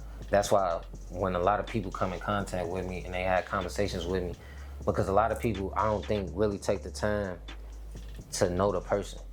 I don't think a lot of people really take the time to learn me and learn who I am, because I got layers to me. You know what I'm saying? It's certain shit that I show, certain things I don't show, certain things I never show. Because a lot of things ain't a lot of people's business. You know what I'm saying? But the things that I do show, when I choose to show you, it'll show you why I move the way I move, why I think the way I think. You know what I'm saying? Because it's like, I done been through shit. I done been through a lot of things that changed me mentally, like, for real. I done had people that I really love, I lost people that I thought was gonna be here forever, or people that I thought was gonna be here longer. Yeah. People who really gave a fuck about me when nobody gave a fuck about me. Like, for example, my cousin Ivy. Like, I'm salty about her. You get what I'm saying? Because it's like, that was a real motherfucker that gave a fuck about my music when I wasn't really good. That was genuinely playing my shit, genuinely wanted to be in my videos. Yeah. I swear to God. I remember one time, this when I shot 93 Bars Part 2. She called me all day to remind me to call her because I shot the video in her grandma's basement on bro. Ah, okay. So she called me all day to remind me to let me know that I better FaceTime her so she could get in the video because she had some shit to do, but she wanted to be in the video. Oh, that's so funny. So it's like shit like that. Like that type of shit is precious. And then it be like, it really hit home because you wanted me to make it and you seen something in me before I seen something in me. And now that you not here and I got some shit going on and like a motherfucker can't call you and tell you about it. Like, you see it, but like how it would have been if you was there. You get what I'm saying? Yeah. Like I don't know if you got a chance to see like Ray Lewis, the video I did for Ray Lewis. You get what I'm saying? The mic drop that I did for that. Listen to all the music. Like the dark-skinned female with the braids, like that was in it. That's what I'm talking about. Oh, you get what I'm okay, saying? yeah. Like, so just shit like that. Like, motherfuckers shooting videos. Like, that was literally the 4th of July. We on the block. I come out. I call Milky out. You know what I'm saying? We shoot that. Motherfuckers see the little mic drop. They damn, for what you finna do? Oh shit, we finna shoot a video right here. What the fuck? This bitch live. Fuck you talking about? We got this bitch blocked off. We had a whole block club party. Bro, we been out here. I've been out here all day. I done barbecued out here, all type of shit. Bro, I ain't left this block all day. The only time I left this block was after I barbecued and motherfucking went to put my clothes on. But bro, like, we shoot video and then like that ended up doing what it did. And then like motherfucker ain't get to see All Gas No Brakes, like didn't see that run, like all type, like just like I don't know. But at the same time too though, that's the type of shit that keep me motivated though. Yeah. Cause I be like, okay, they might not be here though, but they still with you though.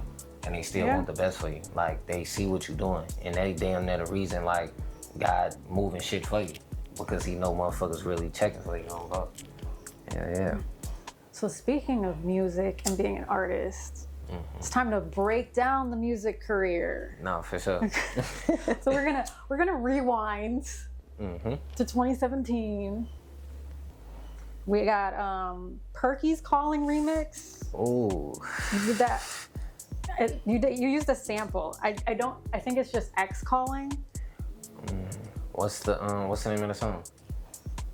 I think that's the name of the song. It's X Calling. I can hear my ex calling. Oh yeah. My next calling. Oh yeah. Like, I know the song, but I couldn't. Yeah, it's a use that sample. Yeah, it's the it's the Perky's Calling remix.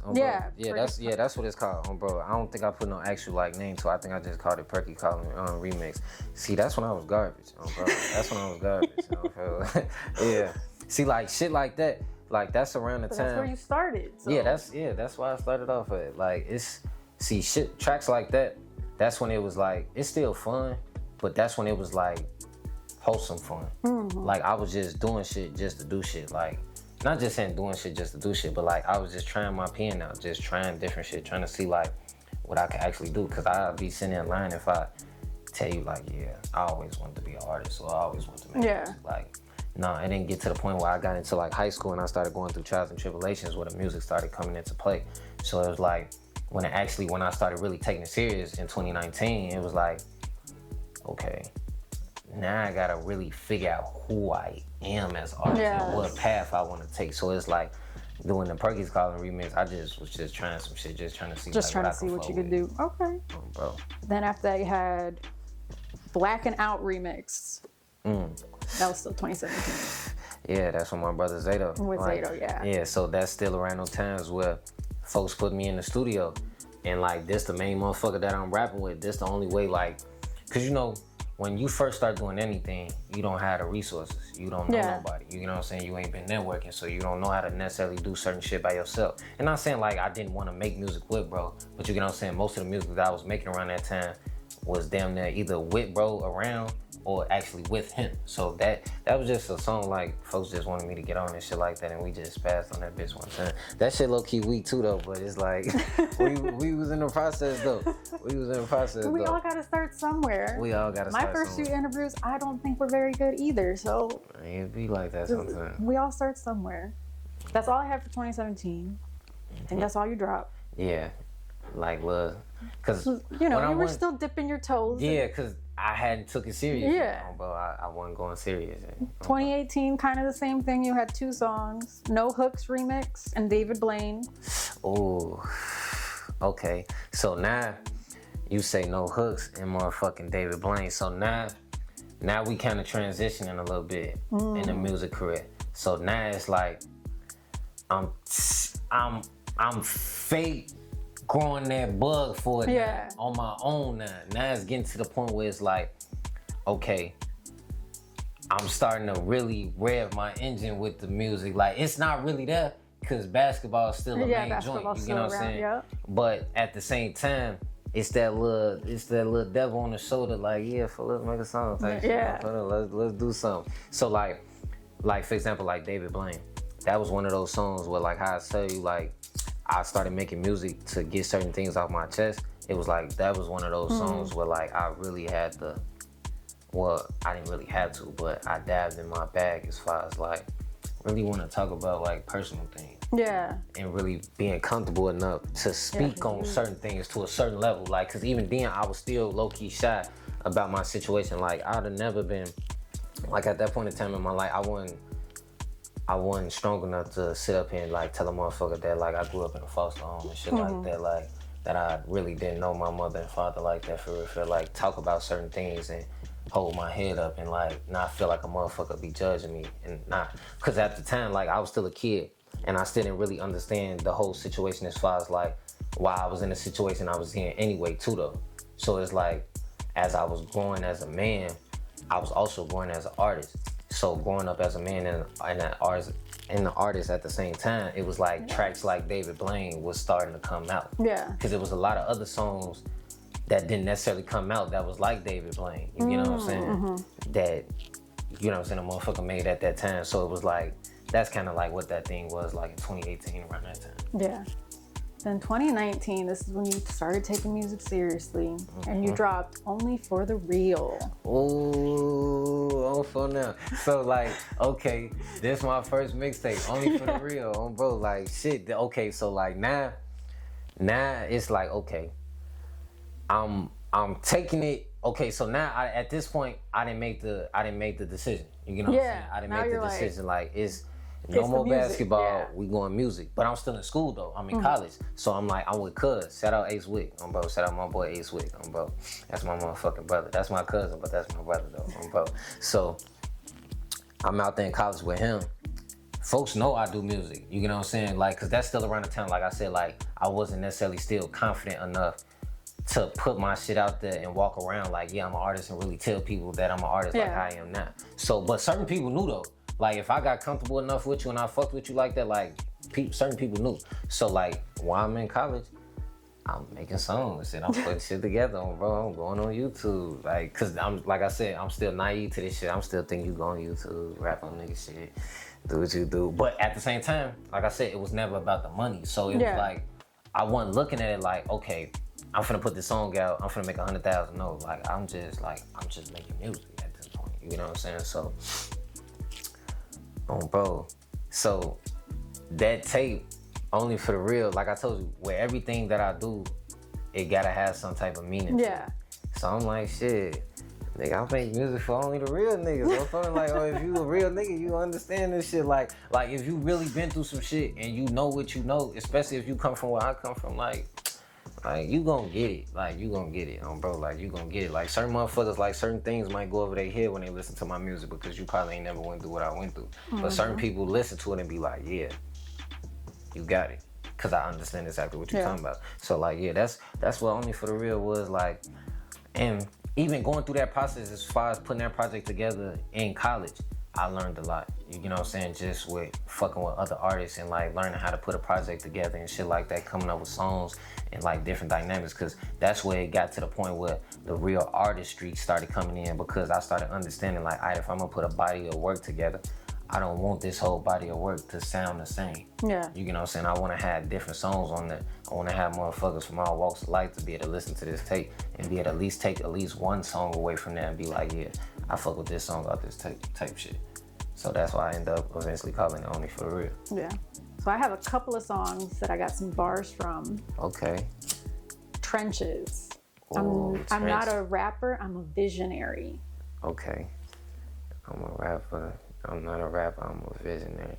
See, like, okay, I pride myself when I first started making music, like, on bars, like real, like, bars. I was trying to tell bars. Like, I didn't want to be, like, no ABC rapper. Like, I wanted to be talking about shit. And so, like, when I said I'm not a rapper, I'm a visionary, like, because if you notice, when you listen to a lot of my earlier music, I was telling a lot of stories in my earlier music. You know what I'm saying? No, for sure. So that's where the whole visionary thing came in, because I'm like, shit, nigga, when you listen to my shit, you seeing something. Like, you ain't just hearing a nigga rap. Like, I made you think about something. Like, either something that I'm going through that you hearing for the first time, or you learning about, or we learning about some shit that fuck around we both done went through, but you just relate to it type shit. Oh, bro. And this other bar I got is from Guttas. Okay. This one is just fun, and I think it fits the mood right now. Okay. I be high as fuck like I'm chilling with the stars. I just think it fits the theme. Thought it was fun. No, for sure. No, so okay, with that, it's like, bro, I've been smoking weed since I was in 6th grade. Like, I ain't been like a heavy smoker since 6th grade, but like, I smoked my first blunt in 6th grade. So like for a long period of time in my life, like, I ain't gonna lie, I used to chase that shit. Not like on some hype shit, but like, as a kid, you don't got no responsibility. So when I'm busting my moves and doing what I'm doing, like, cause that's why I say, like, I had the last little bit of a real childhood. Like, I used to shovel snow. I used to rake leaves for money, like, all type of shit. Like, what the fuck? Definitely a real child. And like, I wasn't a disrespectful bad kid. Like, so like, I do shit for people, you know what I'm saying? They'll pay me to do shit, like move this, come clean up, do this, do that, like, you know what I'm saying? Help people out, like, especially like, cause I grew up in church, all type of shit, like, people that I went to church with, they'll fuck with me, like, have me doing this, doing that, like, give me a little money, and then shit, what you think I'm doing with my money? Shit. Either buying video games, doing some shit on some basketball shit, or getting high. And then that's all I had for that one. I don't know if there was anything else you wanted to say about Only for the Real. I just say that started off everything, and that started off the journey as far as like trying to put out projects. Bro. Next, we have the other project, Young Trained Soldier. Okay, so Young Trained Soldier. So with Young Trained Soldier, that's when I came back home, and I'm like, okay, I need to drop some shit. And I'm like, okay, how do I want to do it? And what do I want to do? So I'm like, fuck, I'll drop another mixtape. But I'm like I told you, everything gotta have some type of it gotta make some type of sense. So a lot of people be asking me, what does YTS stand for? I'm gonna explain to you what YTS stands for. Bro. So when I put the tape together, I try to put songs together that explain my mindset and the meaning behind YTS for me. You know what I'm saying? So that's why a lot of them songs came out the way they came out, and I was rapping the way I rap. I was rapping because I'm like, I'm trying to explain shit. I'm trying to explain why I move, and why I make music the way I make music. Bro. So again, I have a couple of, tracks. Bro. I'm So 93. Oh my God. I be trying to spit the truth, but they don't really hear me. Okay, so like I said, when I first started making music, it was a situation. So like when I first started making music, it was like I felt like people weren't really fucking with me. Bro, like I ain't feel like I didn't feel like people was really taking the time to listen to what the fuck I was actually saying, and like listen to the stories that I was trying to tell them. Cause I'm like, folks, y'all don't even really know me for real. Mm-hmm. Like y'all think y'all know me, but y'all don't really know me for real. Like y'all don't really hit me type shit. So the whole mindset behind remixing that song and doing that is because one of the older guys from the hood, he like, folks, like niggas starting to notice that I make music though, cause I'm starting to like get out my comfort zone as far as like sharing it with other people. You know what I'm saying? Be comfortable with doing it. So like folks don't know that I make music, so they like, folks, go out there, we'll have to band beat. You know what I'm saying? So I'm like, cool. So I hear it, and when I hear it, I already know the song. You know what I'm saying? So when I hear it, and like I like beats where it's like soon as I hear it, I know how I want to come.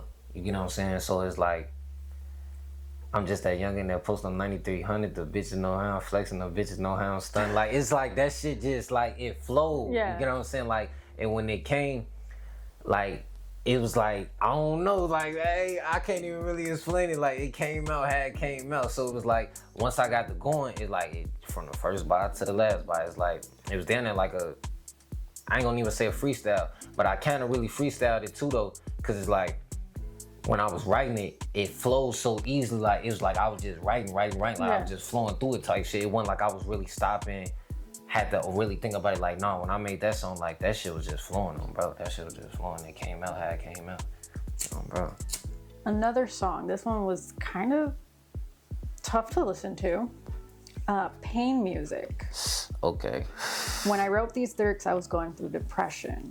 Mm-hmm. And the reason why I think it was tough to listen to because it talks about somebody's like sexual assault or something like that. Like I had to kind of take a step back. No, for sure. When I heard this song, so tell me how much you want to tell me about this song. Okay, so like with pain music, like I told you when I first started making music, music was always an art form for me, and it still is an art form for me. So it was like. It was a way for me to tell these stories, these things that I knew. Cause like growing up, being in the situation that I was in, I never felt like I really had a person to confide in. You know what I'm saying? Like I only really had my OG. You know what I'm saying? And with my OG being an older woman, especially an older woman coming from, you feel me, a small city in Mississippi that migrated here in the early 70s type shit and been here ever since, but she's still stuck in her ways as far as being a Mississippi woman. She just in Chicago, you know what I'm saying? And I'm a city boy. I've been in Chicago living on 93rd my whole life, all type of shit, you know what I'm saying? So it's like our outlooks on life is totally different. So the way she looking at a motherfucker and looking at certain situations that I'm getting in as far as being in the streets and moving, it's like a motherfucker like what's going on. So with pain music, it was like I just wanted to tell a story. Like the first part, I ain't gonna from like the first part, that's just my imagination. Like when I talk about the boy, like, that's just me just want to tell a story. You know what I'm saying? That didn't really happen. You know what I'm saying? Okay. That didn't really happen. Like that didn't really happen. Like that's just me just trying to be an artist and trying to put a story together like on some like a King Von crazy story. Like that's a version of my crazy story, you know what I'm saying? Like just me just trying to put some shit together, trying to be using my imagination and what I could put together. And it came out kind of decent though, you know what I'm saying? For that moment, as far as like me being in my career, as far as like testing my pen, you know what I'm saying? Cause that was real early, that was at a real early stage in my career. So like on some testing my pen, like that was a decent ass little song cause I didn't sat back and listened to that song the other day. And I'm like, damn. I need to low-key get back to that, like on that type of time, cause like I was ahead of my time. Like I was on, like cause you know what it is though. I think what it is for me on the music tip, it's like when the business aspect got bigger for me when it came to music, it kind of made me low-key lose my love for it a little bit. Oh wow, yeah. Cause it's like I said when I first started it was more so an art form and how I could vent, and it wasn't about the money. And it's still not about the money, but it's like the money that you have to spend, that you have to invest, how hard you gotta work, to be consistent though. Like people don't understand how hard it is to be consistent. Like people think it's so hard. Oh my gosh. They think just being consistent is just something you can do. No, especially for being an artist, it's not just something that you just do. Like, especially when you an artist on a certain type of clip, you know what I'm saying, that moves a certain type of way. Like, it's a certain type of aesthetic that you have to have. It's a certain type of way you have to move. Like, your appearance. Like, I learned a lot over the years as far as bumping my head and learning, like, how you have to move as an artist. But, like, the second part of paying music, bro, like, that actually happened, though.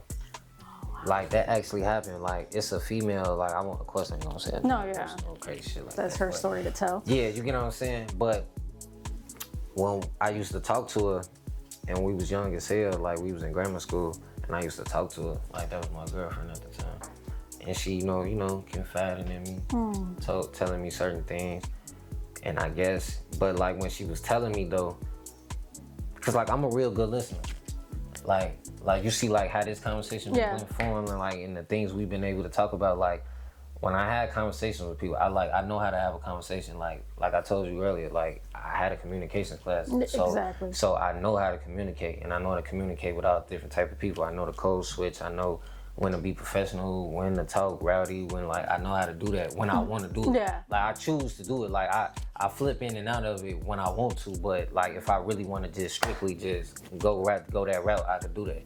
But as far as, like, that story, though, she just basically told me, like one of her family members had did what they did type shit, and it was like she had never said nothing, though. You get what I'm saying? Yeah. And it was like, she was telling me how, like, a motherfucker still be coming around, a motherfucker don't know. But it's like her family literally don't know. It's only, like, it's one of those real, like, and the shit happened so long ago, it's like a motherfucker didn't even know if they should say something. Mm-hmm. And then, like, and it fucked me up, though, when she told me, because I'm like, gang, I'm in 8th grade. You know what I'm saying? Like, I'm a kid, though. Yeah. Like, I'm literally, like, 13, 14 years old. Like, and that's some real shit, though. Like, that's, because, like, I pride myself on, like, respecting women and, like, protecting women. Like, I'm big on protecting women. Like, I ain't gonna lie to you, you can't necessarily do nothing to no woman around me. Like, you gotta go. Like, not by me. Like, like, I'm gonna say something. Like, ain't no putting your hands on no female by me. Like, I ain't on that. Like, that shit over with. Like, hell nah. Like, hell nah. Cause I know, like, for example, like, what that shit did to my family. You know what I'm saying? Like, how that tore my family apart, like, my immediate family. Like, shit like that. Like, hell nah, I don't even condone no shit. I love women. I never, like, if I gotta put my hands on you, though, I'm gonna leave you alone. But, like, I ain't, cause, like, people do everything believe.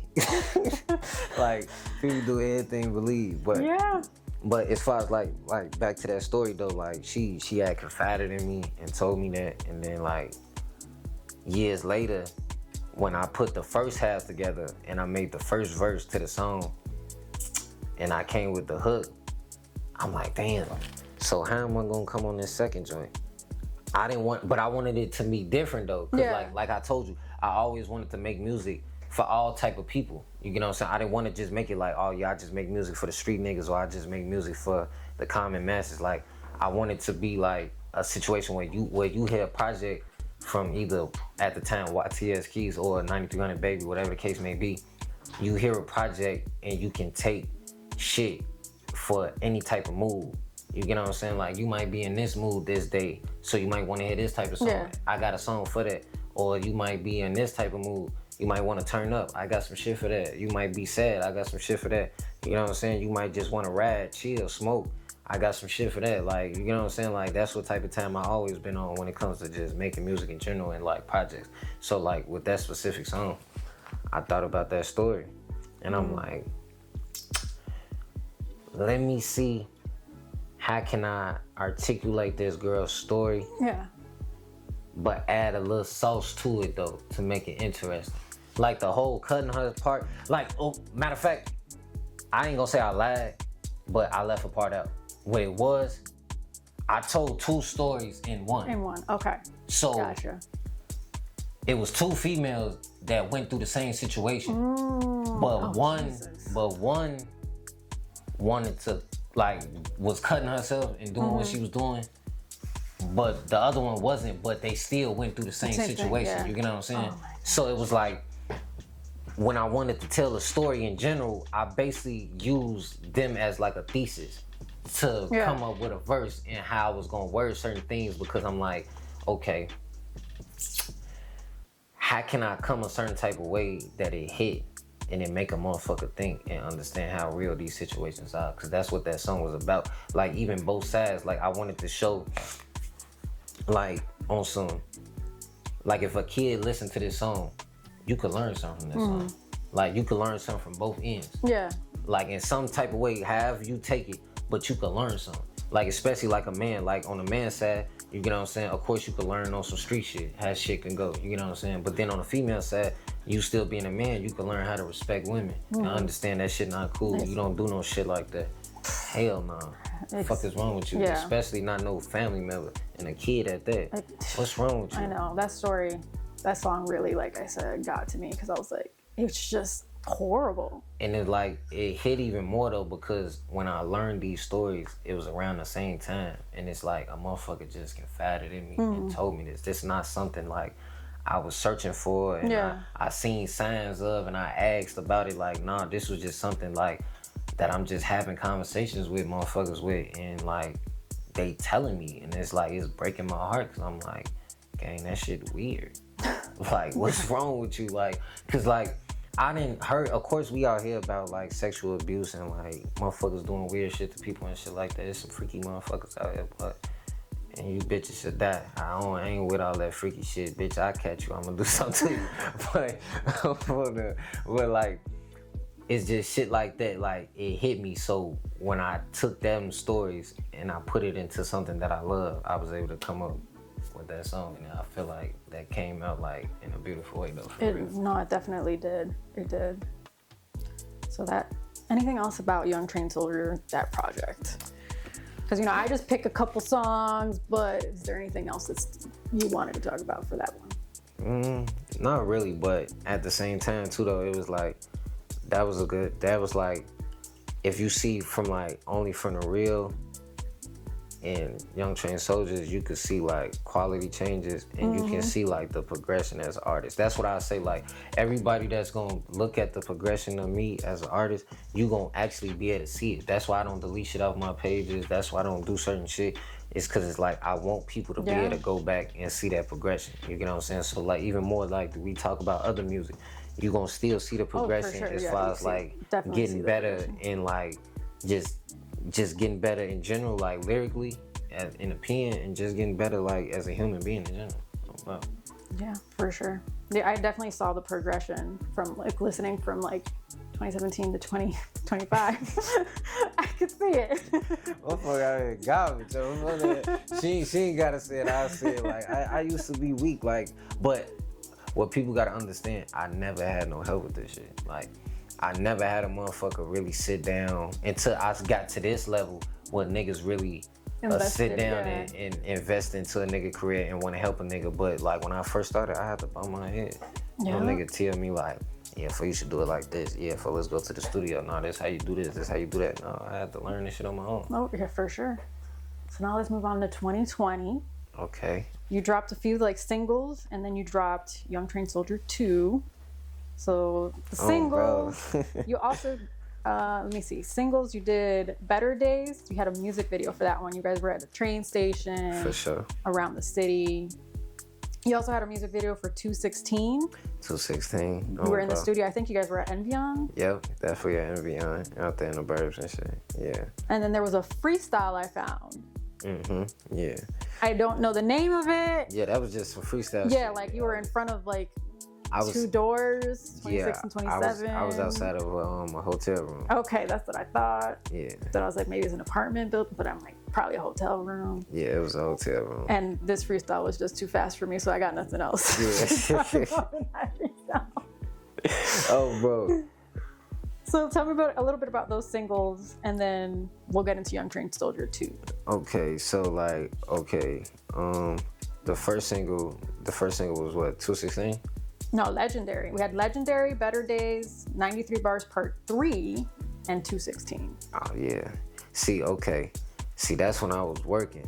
Bro, like I was working, like I was on. Oh yeah, 2020, you were definitely working. Yeah, so what it was, I read my engines up, cause what it was, like, motherfucker had me fucked up. Like I had something to prove, like I had a chip on my shoulder at that time, like, and I low-key lost it. I'm trying to get it back on bro, cause like I was in a different type of mode then on bro. Like I was in a whole different type of mode as far as like my pen and like just writing songs. Like I was cranking out songs like that. Like that shit was coming quick.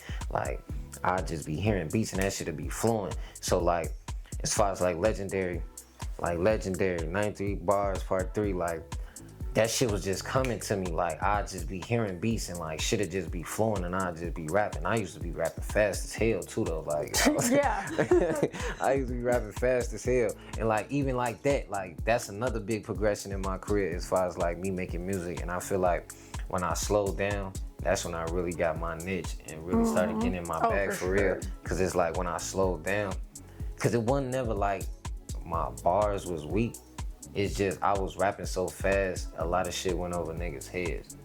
So when I slowed down and niggas really was hearing what I was saying, now that's when you get a all gas, no brakes, or Ray Lewis, you know what I'm saying, Austin Powers, shit like that. Yes. Cause I had to slow it down and niggas really hit like, oh, hold on, shorty snapping, oh, feels great. Oh, bro.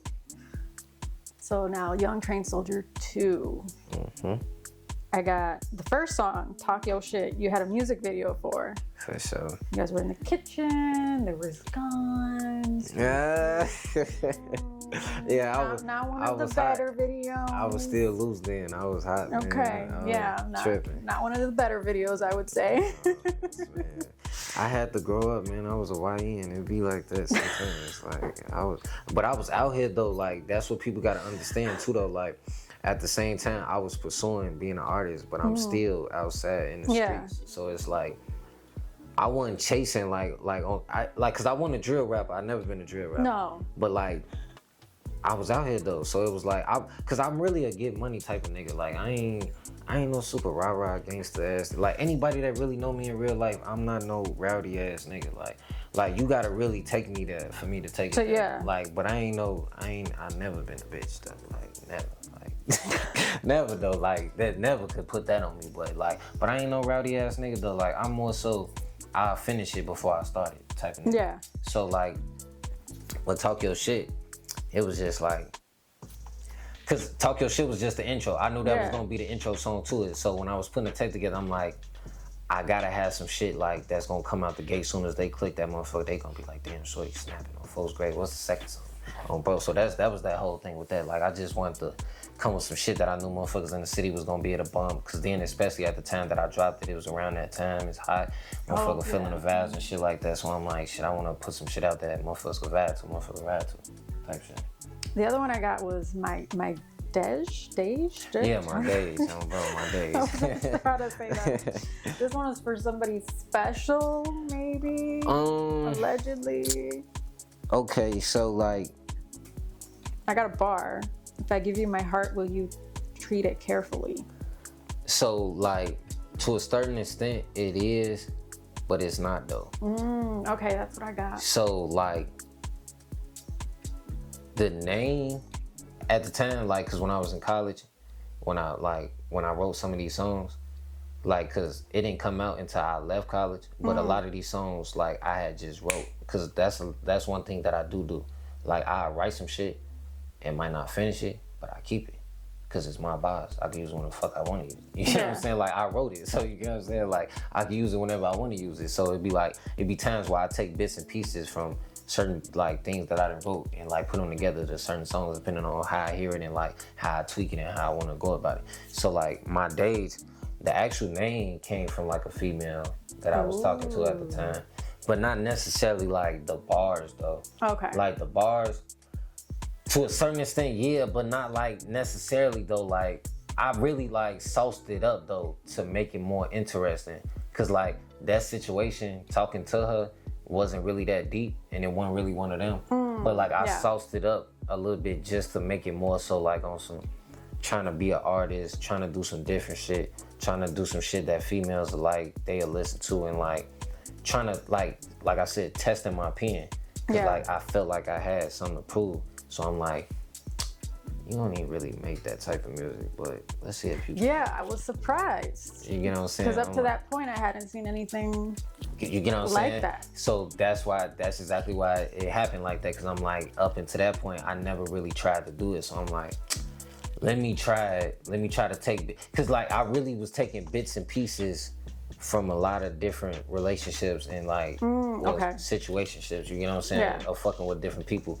And I'm talking about different things and weaving it into one story type shit. Like really on some trying to be a storyteller. Like if I'm gonna break it down for real. Okay. Then we move on. Well, unless you have anything else to say about that project. Oh wait, I had one more. I'm kidding. Back to Back with Boss Chico. You guys used the Ocean Eyes sample. Tell me about that. Like using that sample, cause. Honestly, it was about the sample. It was definitely about the sample, but at the same time though, it was like, how that whole song came about, we literally went to the studio just to work.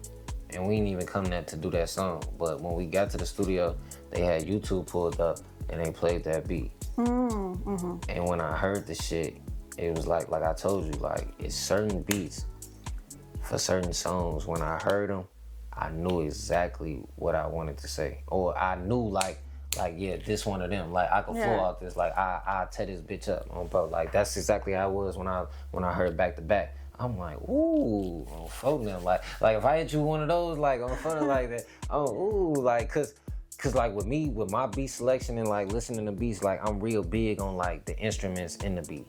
Cause like I'm different than most other niggas. Like I try to like construct my bars off certain other shit that I hear in the beat compared to other niggas. Like some niggas structure they bars off the 808. Some niggas structure they bars off the like the trumpets, the drums. Like it all depends on like what type of song or what type of beat you making. I mean, you know what I'm saying? Yeah. Like, it all depends on what you're doing. But like depending on what you're doing, it's certain elements in every beat that you could play off. So with me, I done got to the point in my career where it's like, it's not even more so the beat, it's really me. Yeah. Not saying I could just rap on anything, but I for me personally, I feel like if I really put my mind on it and I really sit down and not even so much sit down, like you could play some shit that a motherfucker probably wouldn't even think you would hit me on, and I might sit there on some hot shit and like really listen to something, cause I might listen to a certain part of the beat that might catch my cadence. Yeah. You know what I'm saying? And like that 1, 2, 3, 1, 2, 3, and then you might hit something, cause you know every beat got that you know what I'm saying, that BPM, you know what I'm saying, that certain type of and like with certain beats, you know, be made for certain people just in general, you know what I'm saying? So like, cause everybody got their little range that they saying and they stay in as far as like they BPM, as far as artists, you know what I'm saying? Like every artist know, a real artist, I know like what, like, cause even though certain artists they dip and dab in different styles and like different flows and shit like that, but everybody for the most part, if you're a real serious artist, know like what's your niche and like what's your lane though, and like how you really try to come, you know what I'm saying? So like with Back to Back, we was just in the studio and then we heard that beat. I told folks, I'm like, shit, go ahead and rip that bitch. I'm first grade. Go ahead and put 4 bars on that bitch. I'm coming right back at you. I told him, whatever you say on cheap, I'm coming right at you. I don't give a fuck what you say on this bitch. I'm coming right back on bro. I told it exactly like that. Cause at that point, I got that type of confidence in myself now. You get what I'm saying? So I'm like, I ain't worried about it. Whatever you say, I'm coming right back. 4 bars, you could put an 8 on that bitch, I'm coming right back with another 8. You could put a 16 on that bitch, I'm coming right back with a 16. However you gonna do it. So folks came in with them first 4 bars, and it went from there, and we just kept going back and back. Cause I tell them like, that's how we gonna do it. I'm like, what I was trying to explain to him was, when it comes to music, bro, you gotta have fun with music. Music shouldn't never have no real structure. Can't nobody tell you how the fuck to make music. It's no structure to making music. Bro, every song is a different format. That's why when most niggas do they Pro Tools sessions or whatever session they make or the software they use, they make a new session. Because they gonna start from scratch. Like, everything gonna be from scratch. Like, some niggas don't do that because they don't want to use a template for every song, because every song don't need the same shit. Certain songs are simpler than others. Some songs don't need the same mixing as others. Some songs you gotta mix the fuck out of them just for them to sound decent. Some songs you just gotta do a couple of tweaks and that bitch would be glass. Like, it be like that, because I didn't even have some songs like mine. Like, it done been certain times I done got with my engineer and we've been able to tweak songs, because I record out my own music, you know what I'm saying? I record out my own music at the crib. So, like, I record the songs, and then once I record them, I get up with my homie and he'll mix them. But certain songs, he'll do a whole lot of mixing to them, and certain songs, it'd be like, yeah, if all you have to do is just do this, this bitch still sound good. You did a good job on this bitch. But it'd be like certain songs and certain type of cadences and certain shit that motherfuckers have going on. You never know. Yeah, for sure. Now we're gonna move on to 2021. You only had a couple songs. You had My Window remix and Kyrie Irving.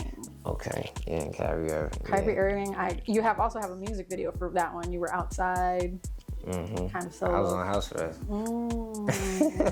Okay. See, this was when I was in the process of being hot as hell and doing goofy shit. Like, at the same time, still trying to be an artist and still trying to push. So it's like, I'm getting locked up, hot as hell, chasing shit. Like, I'm chasing that shit. Like, at this point, I'm chasing that shit. So it's like, now that I'm chasing it, it's like, it's putting me in situations that I don't need to be in. Yeah. But it's like, I'm out here, though. So it's like, at the time, I'm not even looking at it like I'm chasing it. I'm looking at it like, this would come with it. You get what I'm saying? But it's getting in the way of what the fuck I'm really supposed to be doing. Because I'm not even really dedicated to the music for real. Like how I should be. Like I say I'm supposed to be. You know what I'm saying? Like, I'm really playing. So, like, Kyrie Irving, that's like the signature and like the real start of my relationship with my brother Sean, bro. Cause I sat down and it's crazy. I wrote that song to a whole nother beat off YouTube, and then I went to folks' crib. He got to playing beats, and when he turned on the beat for Kyrie Irving, I'm one of the realest, the chillest, the illest little niggas you ever fucking seen. Like, it's like, like the bars that cause I was just working on this shit earlier at the crib to the whole other beat. But when I heard his beat, I'm like, damn, that shit sound decent together. Cause he played it for a little minute. So in my head, it's going. But then when he switched the beat, cause I didn't say nothing at first, I was just bopping in my head. I'm like, hell no, go back to that. And then he played it again. Then I said it out loud. He like, fuck I left. We should record that bitch. We should record that bitch. We recorded that motherfucker, and then shit, made a little decent little hook. But I was still rapping fast as hell then, though. Yes, you were. I was still rapping fast as hell, cause like that's still at the point where I hadn't found my niche as far as like being an artist, and like I still hadn't really got to the point where I was really sitting down with niggas and they was helping me work on my sound. I was still in the aspect as far as like I'm just paying niggas for studio time. Niggas just recording my shit, doing whatever they doing on my shit. Probably really ain't even mixing my shit for real. Probably just throwing my shit on the template, bounce my shit out on phone or send my shit. I don't even know no better. I don't even know no better. They probably really going on my ass, all type of shit. Like this is crazy. So that's why I say, like, with me being an artist, I really bumped my head and had to learn a lot of shit with this. Like, cause especially in Chicago, like, if people don't understand, boy, they will go on your ass in Chicago. Boy, this shit not no game. Like, if you let people play with you in Chicago, and just people in general, they gonna play with you, especially in Chicago. Like, especially the black people in Chicago, bro. They love to get over. Like, if they get over on you, they gonna get over. Especially if you don't know no better. Why would I tell you? Especially if I don't know you like that and I don't give a fuck about you. They not gonna tell you. What? Especially in the music industry. Oh, yeah. In the Chicago music industry, if you don't know no better, they not gonna tell you. Only certain niggas gonna really give you game. Like, but if they gotta fuck with you. Like, you gonna tell one motherfucker the same thing you tell your brother. You know what I'm saying? Yeah. Especially outside motherfucker, you know what I'm saying? So I'll be kind of getting it too, though. Bro. All right, so we finished up with 2021. Obviously, what comes after 2021? 2022. For sure. And you dropped another project just for y'all. Just for y'all, bro. I'm gonna start with Big Shot Bob? Yeah, Big Shot Bob. Bro. Can't fuck with certain people. They be fucking up the plan. What's that about? So it's like when you maneuvering people and you going about doing business and shit like that, it's like one thing that I noticed, like when you trying to build, like for example, you trying to build a boat. People will come to your boat and take pieces off your boat to build their own boat. So it's like you would real like come in and be genuine as hell and really be trying to fuck with people and trying to teach them stuff and like not gatekeep, because you know a lot of people, especially in Chicago, a lot of gatekeepers. They always talk about gatekeepers, but then when you come at a person a certain type of way and try to show them love, them niggas try to take your sauce and go fuck with other niggas. Like, what the fuck? What the fuck? We all do that? Hell no. Like, nah, hell no. So that's what that was about, bro. All right, what else? So another one that I got, Unspoken Truth. This one like talks about family, losing your dad. And then I got the bar, went through some shit I don't really speak on. Bro, it's like, I done been through a lot of shit that I never spoke on, that I never will speak on. It's like, and it ain't even on some like, niggas might think like, oh, what you trying to say, you got a body or something? Nah, like, it ain't even like no goofy lame shit like that. Like, it's like just real life personal shit, like, that ain't nobody business. You know what I'm saying? So it's like, and then at the time when I made Just For Y'all, like, it was a lot going on, like, personal, street life. It wasn't a lot really going on with the music, because I wasn't really focused on the music how I should have been. You get what I'm saying? Yeah. But like for example, like how you brought up losing my pops and shit like that, like it was just a lot of just goofy shit going on. You get what I'm saying? So I'm like, when Unspoken Truth, that was one of those songs where, you know how I told you I make a lot of music that I don't necessarily put out? Yeah. That was one of those songs that wasn't really finna come out. But then when I thought about it, I'm like, why not? You get what I'm saying? Because I'm like, shit, I'm an artist, bro. Like, I'm not a rapper. I'm not a drill rapper. I'm not a rapper. I'm an artist. I try to make all different type of music. Like, I always try to give my fans and the people that support me different shit. So, like, for example, like how you went down and you did research. You seen different types of songs. You didn't just see one kind of song throughout my years. Like, I made different type of music. Like, if niggas really go do the research of me, I make all different type of music. That's why, like, a lot of times when I bump heads with niggas now, they be like, folks, you should make this type of song. You should try to do this. Nigga, I've been doing it. Y'all just don't fuck with me for real. And like, hearing shit like that, that's who let me know. Like, that's what let me know if niggas really fuck with me or not. Especially when you say certain shit that I know I'm already doing. You clearly don't fuck with me because I'm already doing that and you telling me to do that. Type shit. So that was pretty much all we had for 2022. You had like one more single, Gang Gang. Yes, but that was, I don't think that's important to the whole year. That's just doing something. Yeah. 2023. Okay. I only found 93 Bars Part 4. Yeah, because I was going through some rough patches around that time. You know, we all human. We all go through rough patches, so that was the only song I was able to come out with for real for in 24. Yeah. And I want to bring up this bar. I do all this shit for my mama. I was gonna bring it up later, but you know how I like to stay. When we on topic, we might as well stay on topic. No, for sure.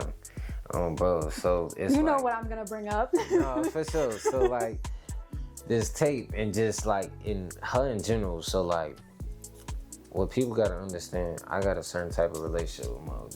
You know what I'm saying? Like, I've been with this lady since I was 2 days old. You know what I'm saying? That's the only mother that I know. That's the only parent that I know. Yeah. You know what I'm saying? Like, for real. Like, I know my biological mother. I know my biological father, but my mother's still alive, but I don't have a relationship with her.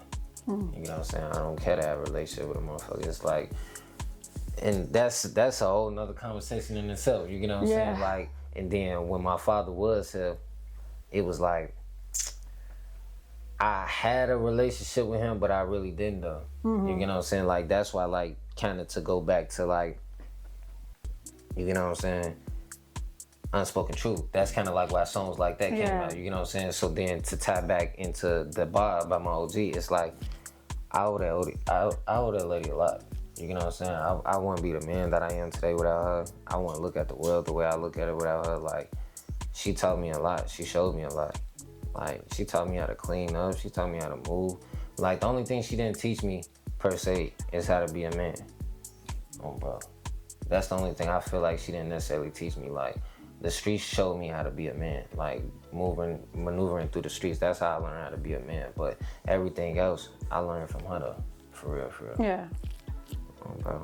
So what does this new project really mean to you? Because I think it's going to be your debut album. Because up to this point, it was just mixtapes.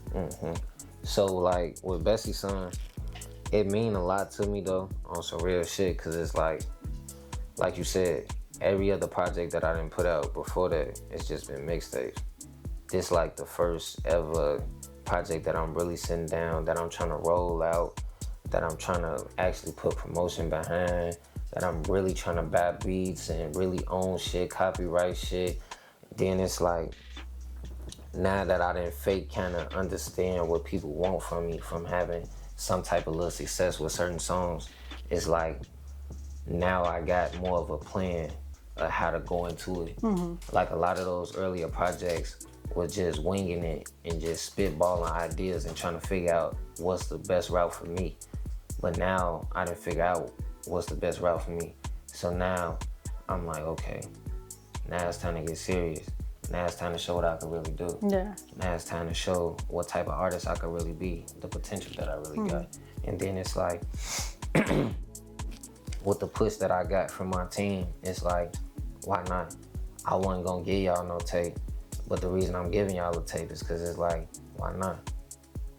It might be the time to give a tape, but this gonna be a different type of tape. I feel like this gonna be one of those tapes where when they look back on my career 10 years from now, they gonna look back like, yeah, that was some shit when he dropped that. Like, he doing some shit now though, but y'all remember when he dropped that shit though? You know what I'm saying? Yeah. Like, I think that's gonna be one of those staple projects. Because, like, don't get me wrong, I thought about that with Young Train Soldier 2 at first, because right now to this moment, that is a staple project.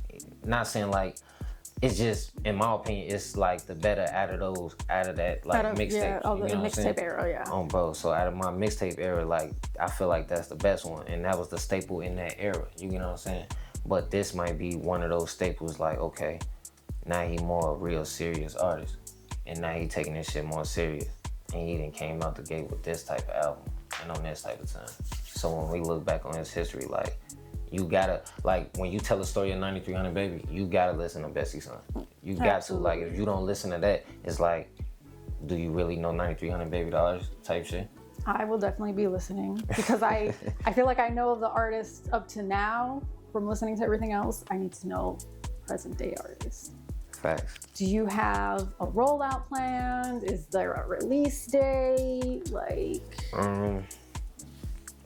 I don't necessarily want to give away the release date yet, and the only reason I don't want to give it out is because it's still a lot of work to be done, and I'm not necessarily rushing it. Like, me and my team, we trying to shoot for like towards the end of the summer. Okay, I was gonna ask, is there's a season at least? Yeah, but at the same time, it's like, with something great, you can't rush greatness. So it's like, and with it being dedicated to my OG, I want this to be like, in my head, I'm looking at it like, okay, for example, like, my favorite rapper growing up and like even currently to this day was G Herbo. You know what I'm saying? But I grew up listening to Lil Herb, you know, that's, you know what I'm saying? But you know what I'm saying? But when he came out with like Welcome to Phaserland, and I watched that, and I seen it, and I seen what that did for him and his career, and what that means to his career still to this day. Like, you come out the gate, your first, well, if you want to call it mixtape, album, I don't know how he categorized it, like, how he got it going on, but your first project, you know what I'm saying? You come out the gate with that though, and you got some classic shit. Like, it's timeless shit on that. Like, I could play right now, and if that's your first time hearing G Herbo, you be like, yeah, that nigga got it. The whole time that shit came out, then like 15 years ago. You know what I'm saying? Yeah. Like, that's what type of time I'm on with this project type shit. That's awesome. Well, I'm looking forward to it. You gotta send me the link as soon as you have it. No, for sure. For sure. So I can listen right away. So now we're gonna rewind to 2024. Only dropped one song, so there's not a lot going on this year. Ray Lewis with GQ. Oh, bro. That one was a good song. No, that was a good song. That was a really good song. Okay. I think this is when like This when the transition the happened. transition happened here. The musical transition. Because that one was definitely a good one. So like, okay, so with Ray Lewis, the story behind that, it's a short story. So my cousin Kiddo, so that was like my brother before I knew I had an actual brother type shit growing up in my foster home and shit like that. So like, we had a conversation one day and he was basically just on some like, I'm tired of this shit, fo. The street shit, all this goofy shit, fo. Like, this shit getting played out, fo. Like, when you gonna go ahead and take a motherfucker out this shit? Like, you playing. Like go ahead and make a hit. Like do something. Like, fuck is you doing? Like, come on, man. Like, come on, man. So I took that conversation and like I really took heed to it though. Like, I didn't take it as him talking me crazy.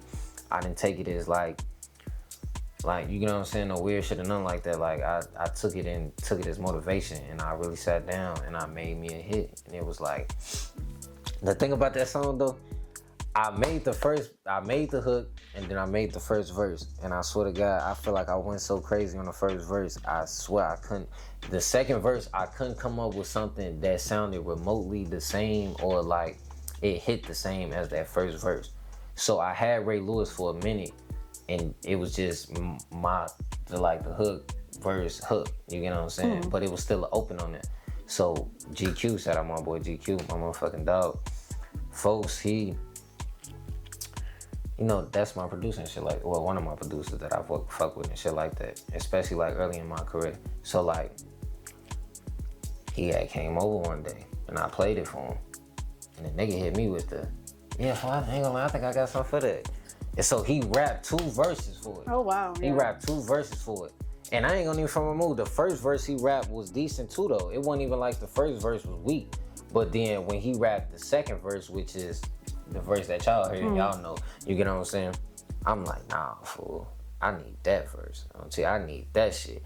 Cause when he came in that motherfucker, it's how he came in that motherfucker. So I'm like, he came in that bitch throwing though. I'm like, fool, you got it.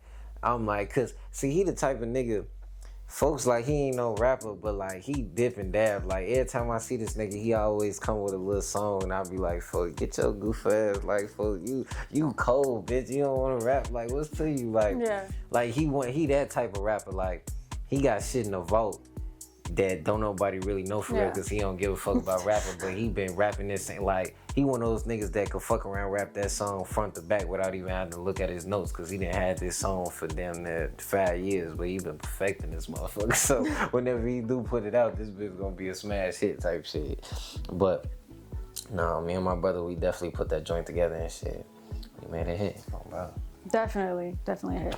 Speaking of hits, 2025 was full of hits. Because you just went back to back to back.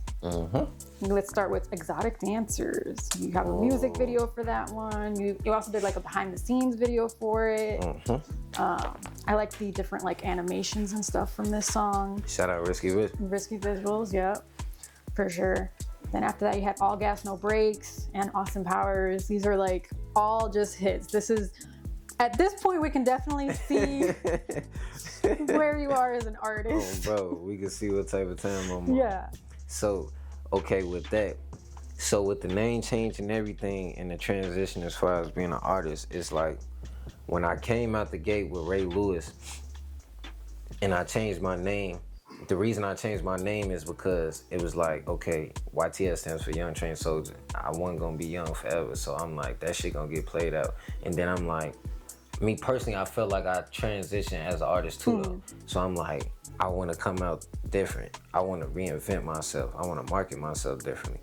But cause I've been 9300 Baby. Yeah. I've been like I wasn't necessarily 9300 Baby, but I'm from 93rd and Chappelle, bitch. I'm a 9300 Baby. Fuck you talking about? Like, I've been a 9300 Baby. So like, I've been saying that shit already. Like, I got a song with my homie Boss Chico, you know what I'm saying? Like, it's called 9300 Babies, yeah. Bro, so you guys like, did a music video for that one too. Yeah, I came up with that when I was in college. You know what I'm saying? Like that's my shit. I literally came up with that song in college and came back and put him on the song. You know what I'm saying? Like that's my shit. So when I was trying to figure out how I was gonna reinvent myself, because my first real debut album was supposed to be 9300 Baby. So I already had that in my works. But I was gonna do that when I was still YTS Keys. But when I wanted to reinvent myself, when I popped back out, I'm like, nah, I'm gonna be 9300 Baby. Bro, they got a little ring to it. And I knew I was coming with some shit.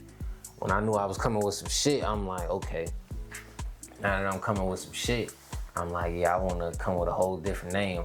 Because I'm not even YTS Keys no more. I don't even move like YTS Keys no more. I don't think like YTS Keys. So I'm like, I'm going to show them that I ain't YTS Keys no more. So that's why Ray Lewis then popped back out, had to relocate, get some shit together, come out, throwing exotic dances, that shit cold on foot. But that was some light shit. I just came out just because I really put that out because at the time, this when I was developing my relationship with Risky Visuals. Right. And I wanted to test his skills as far as his camera work and what he could do. So I didn't want to give him a song that I felt like was overbusting. I wanted to give him some little decent shit and see what he could do.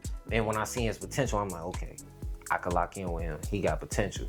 I can mold him. You know what I'm saying? Like, he got like what it takes to be what I need him to be. You know what I'm saying? Like, and I could work with him. I feel like we could build that type of brother relationship type shit. Like, bro, so once we lock that in, then that's when I start throwing at him. I'm like, yeah, for we finna lock in, we finna do it. You know what I'm saying? Cause I'm popping back out. And then mind you, at this time, I'm fucking with the swimmers, you know what I'm saying? So they expect certain shit. So I gotta come throwing. Like, and then I ain't gonna front my move. Me personally, I feel like I had to prove myself because I'm the new kid on the block. These niggas grown as hell. Folks them in their 30s. I'm the young, cause at this point in time when I joined the team, I'm the youngest motherfucker on the team at this point. You know what I'm saying? So I'm 25. Folks in them 30 years old. Like, these motherfuckers got kids, all type of shit. They looking at me like, nigga, what's up? I'm looking at them like, shit, we outside. They, nah, we ain't on that. I gotta get back to my kids. Like, all type of shit. Like, they hit me with a certain type of time, but they also hit me on some, like, we don't move like that. Like, we on something. You know what I'm saying? Like, we moving like we trying to get that type shit. So I'm like, I bet I'm finna come with it. And then at the same time too though, I'm getting back in the studio. And all these songs that I didn't record it when I was fucked up and I ain't had no money, but because in the pandemic, you know, motherfucker had that little paper. You know, I invested in myself. I bought me some studio equipment. So while other niggas was buying all these clothes and fucking with the hoes and shit like that, I did a little investing. bit too. I did a little bit too. Okay. But I invested too though. The first thing I did was buy me a laptop and buy me some studio equipment. You know what I'm saying? I definitely did that for sure. And then I got the LLC. You know what I'm saying? All that shit was around the same time. You know what I'm saying? So, motherfucking, when I got back in the studio and I got with my homie, and he heard All Gas No Brakes, Austin Powers, like, and I'm letting him mix these motherfuckers. He's saucing that shit. Like, he putting that shit together, and then I had some little bread. I put that shit together, and then with the help of Bronum too, though, because I ain't gonna lie, I swear I'd be lying if I didn't say that Bronum didn't help push that song. Because a lot of my content and a lot of my videos seeing like Bronum behind me screaming that shit that we gone, like, that made motherfuckers fuck with that shit. And like, and that's what really made me lock in with them, because I was already locked in with them and we was already on some swim team shit. But it's like, it's how they embrace me though. Like, it's like out the gate, like motherfuckers wasn't too big headed to let me shine. Like, I had a whole little run and folks done just sat back and let me do my thing. Like, then motherfuckers wasn't feeling no type of way. Like, niggas really screaming my shit. Like, shout out my boy Stunner Man Cooley. That nigga he screamed my shit at shows better than I do. On Folks Grade, you hear that nigga, I be on the mic, folks be yelling, we gone. I'll be damn on Folks Grade. That shit be loud as hell. But that's just on some, cause a nigga believe in what we got going on. And they genuinely want to see a nigga win. So I be like, yeah, let's do it. Bro. I did want to bring up All Gas No Brakes because it was recently reviewed on the Rack Review. Okay. So, you know, I just shameless plug, gotta plug the Rack Review. No, for sure. We were on one of our first couple weeks, I think. That video has really convinced me, and I was like, yeah, I need to interview him. That was the moment that I was like, oh shit, okay, I see you. I see you. So thanks for coming to the rack review. That helped you get you to that couch. And Austin Powers, that music video is super fun. Everybody's dressed up. It was like a Halloween party / like video shoot. It was just fun. Oh my gosh. Shout out to Risky Visuals again. It's like, now that I locked in with my cameramen, instead of like just paying a motherfucking, we going our separate ways, it's like, it's different now with the process of me putting my videos together. Like, now I'm actually able to really sit down with the cameraman and we come up with actual productions, and we trying to come up with different shit. Like, even me getting in the whole Austin Powers outfit, that's an idea that we bounced off each other, that I was already thinking just on some, because I never been scared to be different, you know what I'm saying? Like, I ain't gonna go too different. I ain't gonna do freaky shit and weird shit, but you know what I'm saying? But I could do something like that. Like, what's wrong with being Austin Powers? Like, folks had the hoes, you know what I'm saying? In every movie he had the hoes. Like, folks had Beyonce. What the fuck? Valid point. For real. Like, come on, man. Like, and he fight crime. Like, but if you really understand what I'm trying to say though, in the song I basically said, like, it's called Austin Powers, but I basically explained how I'm everything but Austin Powers. You know what I'm saying? It's really like a play on words. Like, I don't understand that's backwards. You know what I'm saying? Like, it's like, I'm basically saying, like, I'm in the streets. Like, I'm not gonna say you, bitch. Like, it's not one of them. Like, we ain't on that, bitch. We out here thugging. Like, we out here. Like, I ain't Austin Powers. Like, I'm not gonna say you. Like, that's why you even, like, when you look at the cover art, that's why I made it like that, because it's not the typical Austin Powers. It's like a hood Austin Powers. Like, bitch, we thugging. Hell no. So that pretty much brings us to present day. I had some miscellaneous things, but that was before the transition, so we're not even gonna bring those up. Because who cares about anything before the transition? No, that was just experimentation. No, experimentation. And we already talked about Bessie's Son, which is coming soon. Very soon. And it's really like on some, if certain ducks fall in line the way I want them to, then it'll come out this summer, at the end of the summer. But if it don't, then I'm just not gonna rush it, because that's what I don't want to do. I don't want to rush it and it don't turn out how I want to, then I'll be disappointed. So if I gotta push it back, then I'm willing to push it back, because at the same time, just because I'm working on that don't mean I'm still not working on other singles. And then at the same time, the swim team, we working on a project that we put out. You get what I'm saying? So at the same time, that's why I love how we got the dynamic as a team.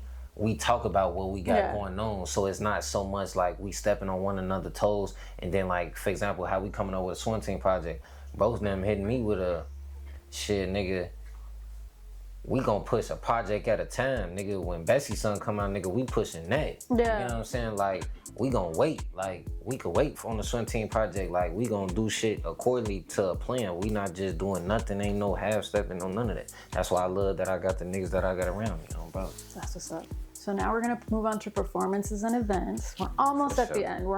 You can say as much or as little as you want about the events. These are just things that I found that you did, that you might have sponsored, maybe you performed. Summertime Shy Showcase, July 2025. For sure. Who got Hoops, August of 2025. Oh, bro.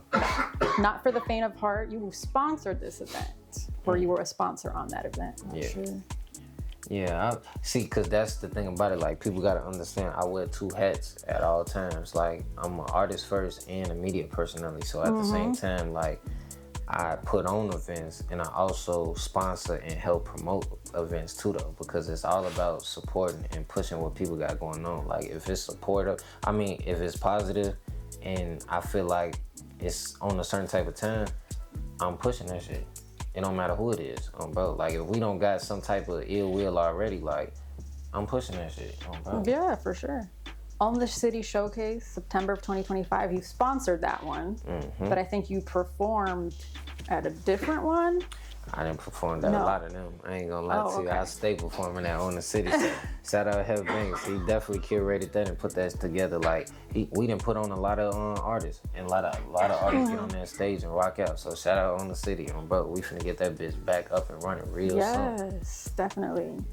Harvest Fest, November of 2025. You were doing a lot in 2025. Oh my goodness, I keep saying 2025. When I had that song out, I couldn't let the shit die. I had to find every way to keep working, and that's how Brono was giving it to me too. Like a lot of plays was falling in my lap, just on some, cause I'm a genuine ass nigga. So it's like a lot of shit was just coming to me, and I ain't gonna say it like that too, like on some real nigga shit. That's why it's like it's bittersweet too though, like, and it's gonna always be bittersweet. Like with me losing certain people at a certain time, like for example, like losing Brian. A lot of opportunities came to me. Because not necessarily like people felt bad for me and they felt sorry for me, but like people wanted to help me because of my situation. Yeah. You get what I'm saying? And I understood it and I didn't shun away from it because I'm like, this is a blessing. It's a blessing in disguise. Like, don't run from it. You get what I'm saying? It ain't like it's no weird shit like a motherfucker trying to take from me and do nothing to me. It's like shit, motherfucker giving you opportunities to better your music career, better what the fuck you got going on. Why not take this shit? You know? Yeah, for sure. The Vibe Check. This one you did November 2024 and May of 2025. See, that's around the time like I was telling you, like I'm meeting the swim team, coming out, meeting Hev Banks and shit like that. He invited me out to shows and stuff like that, and we doing different things, chopping it up, having conversation, and that's where like the locking in really started coming in, going to those different shows and getting outside and like getting a chance to meet people and stuff like that and seeing like how this shit really supposed to go. That's what's up. Then I have Twilight Fest, May of 2025. Oh yeah, shout out DTX. That's my boy. That's somebody that I met doing Fusion. Oh, okay. Yeah, that's somebody that I met doing Fusion. Like, folks a solid ass nigga. I fuck with folks. You get what I'm saying? Like, he putting on for people in the city too, especially his people.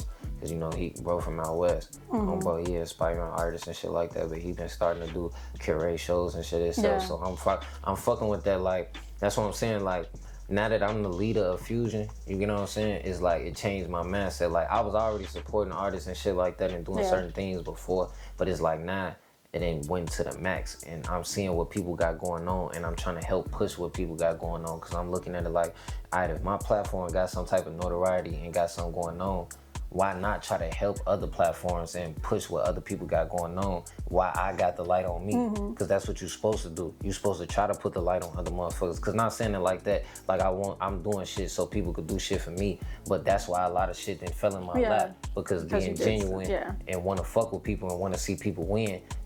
I swear to God, a lot of opportunities came to me as far as like content, doing shows, networking, because a lot of people come back and be like, I remember what you and Brian did for me on Fusion. Y'all gave me an opportunity. Y'all was my first interview, nigga. I remember that shit. Now I want you to come on my platform, come perform, come do this, come do a mic performance, come get a video, come like all type of shit, like, or let me put you in tune with this person, like it's shit like that. That's why I was able to have the success around the time, like when All Gas No Brakes dropped, Austin Powers, like that's why I was consistent like that, because shit was falling in my lap, and I'm just looking at it like, nah, you gotta work, like this, it's clicking, like while it's clicking, you gotta go, because you will lose this shit quick. You gotta take advantage of the momentum for sure. No, for sure, hell yeah. And then last I have is that you were a media sponsor for Amari Blaze's PSA.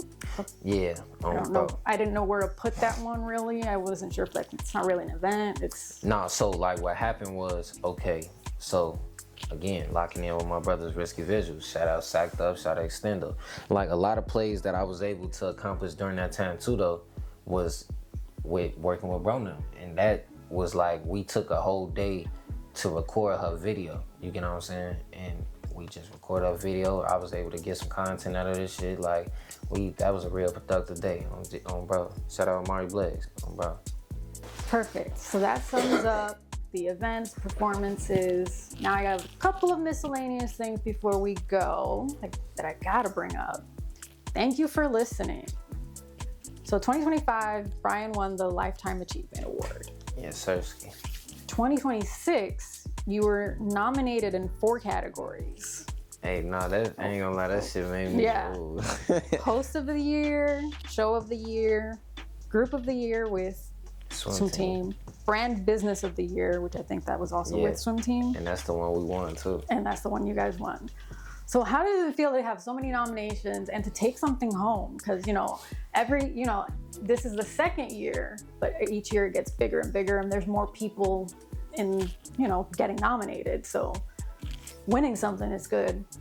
But just, see, with me, like, I'm the type of nigga where it's like, it never really been about like the gratification though. You get what I'm saying? So it's like, just knowing that people seeing what I'm doing and they appreciate what I'm doing and they willing to put me in those conversations with those other people, because I looked at it like, bro, you doing what the fuck you supposed to be doing. You getting your notoriety, like, regardless if I won, like, of course, everybody wants to win. Like, I'm not finna say act like I didn't want to fucking win every category I was in. What the fuck? Like, I wanted to take four trophies to the crib. Like, hell yeah. But at the same time, just knowing, like, it's like when you get to like the Grammys and all that type of shit, like VMAs, you know what I'm saying? Like, just to be in a category with certain names and you looking like, damn. Like, for example, I think like when it was like Media Personality of the Year or something like that, like, I think I was the first motherfucker on the list. I'm like, damn, on fourth straight, oh damn. I was gonna say 9300 baby, oh damn. Cause whole time somebody told me about it. I didn't even know nothing about it. And then they brought it to my attention. Oh damn. Hey, shit, I'm just doing what I'm supposed to be doing. Shit, hey, the most supportive podcast in the world. Hey, there you go. Bro. And speaking of being the most supportive podcast in the world, you have the Chicago Media Coalition. You kind of started that. Tell me a little bit about that and what the goal is with it. Because I'm part of it. I'm in the chat. No, for sure. So with that coalition, what I'm trying to do is I'm trying to continue this mission that my brother started 18 years ago. You know what I'm saying? Because we just made 18 years of Fusion. Wow. And my understanding of what Fusion is a platform that's all about support and pushing what other people got going on and trying to help what other people got going on.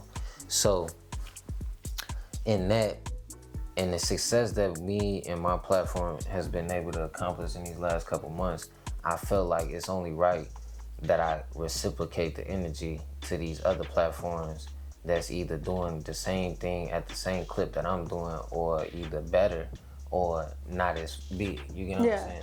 So with me genuinely fucking with these platforms, it's like a lot of those platforms that's in that group chat and a lot of personalities that's in that group chat, I personally have bonds with, that I didn't have personal encounters with, that I didn't did things with, that I didn't work with. You get what I'm saying? That didn't play parts in my own personal, you get what I'm saying, music career. So it's like, it's only right that I reciprocate the energy when I become a part of the media, when I be able to change the narrative, because the biggest thing about it is trying to change the narrative of my city and trying to change the narrative of these artists.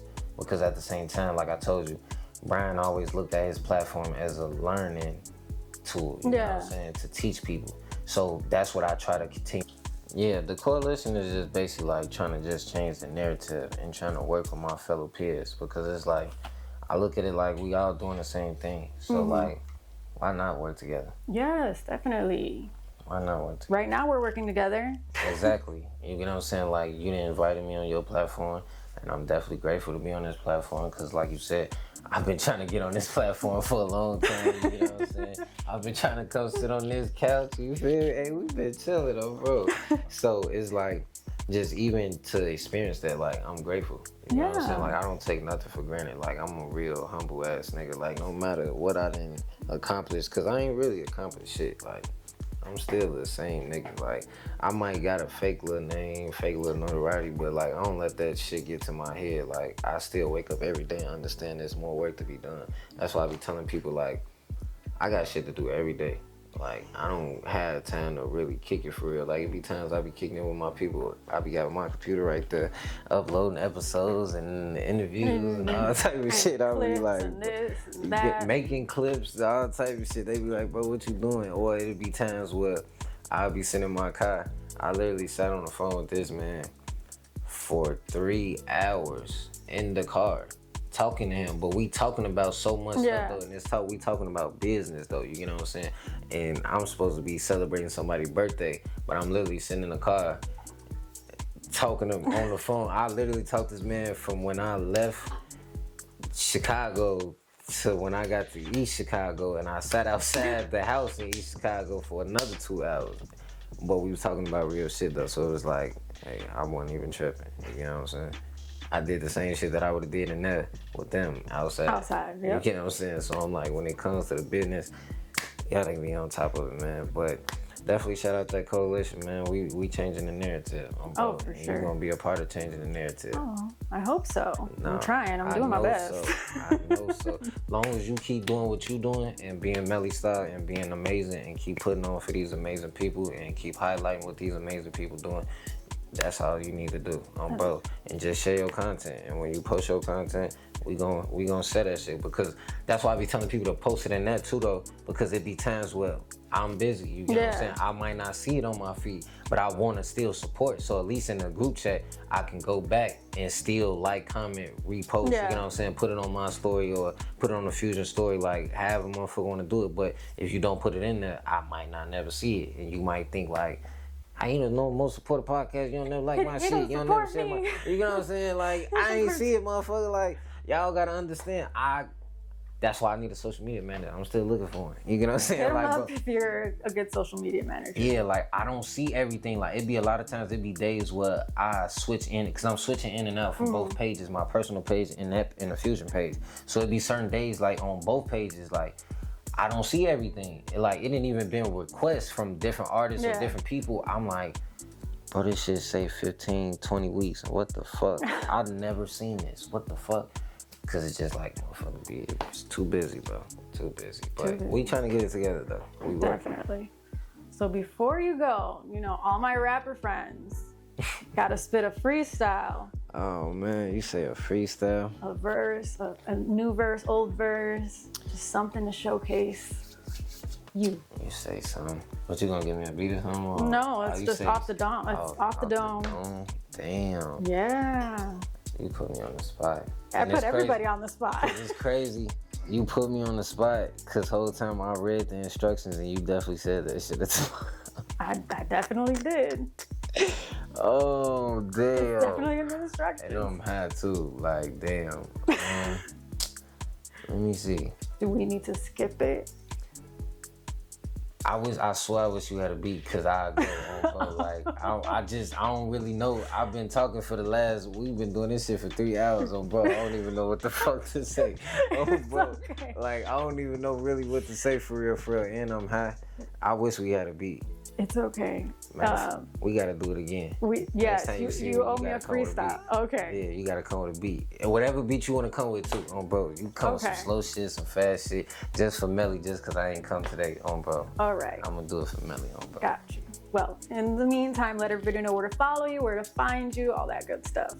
But man, y'all could definitely follow me. Artist tip first, definitely follow me on Instagram at 9300baby_.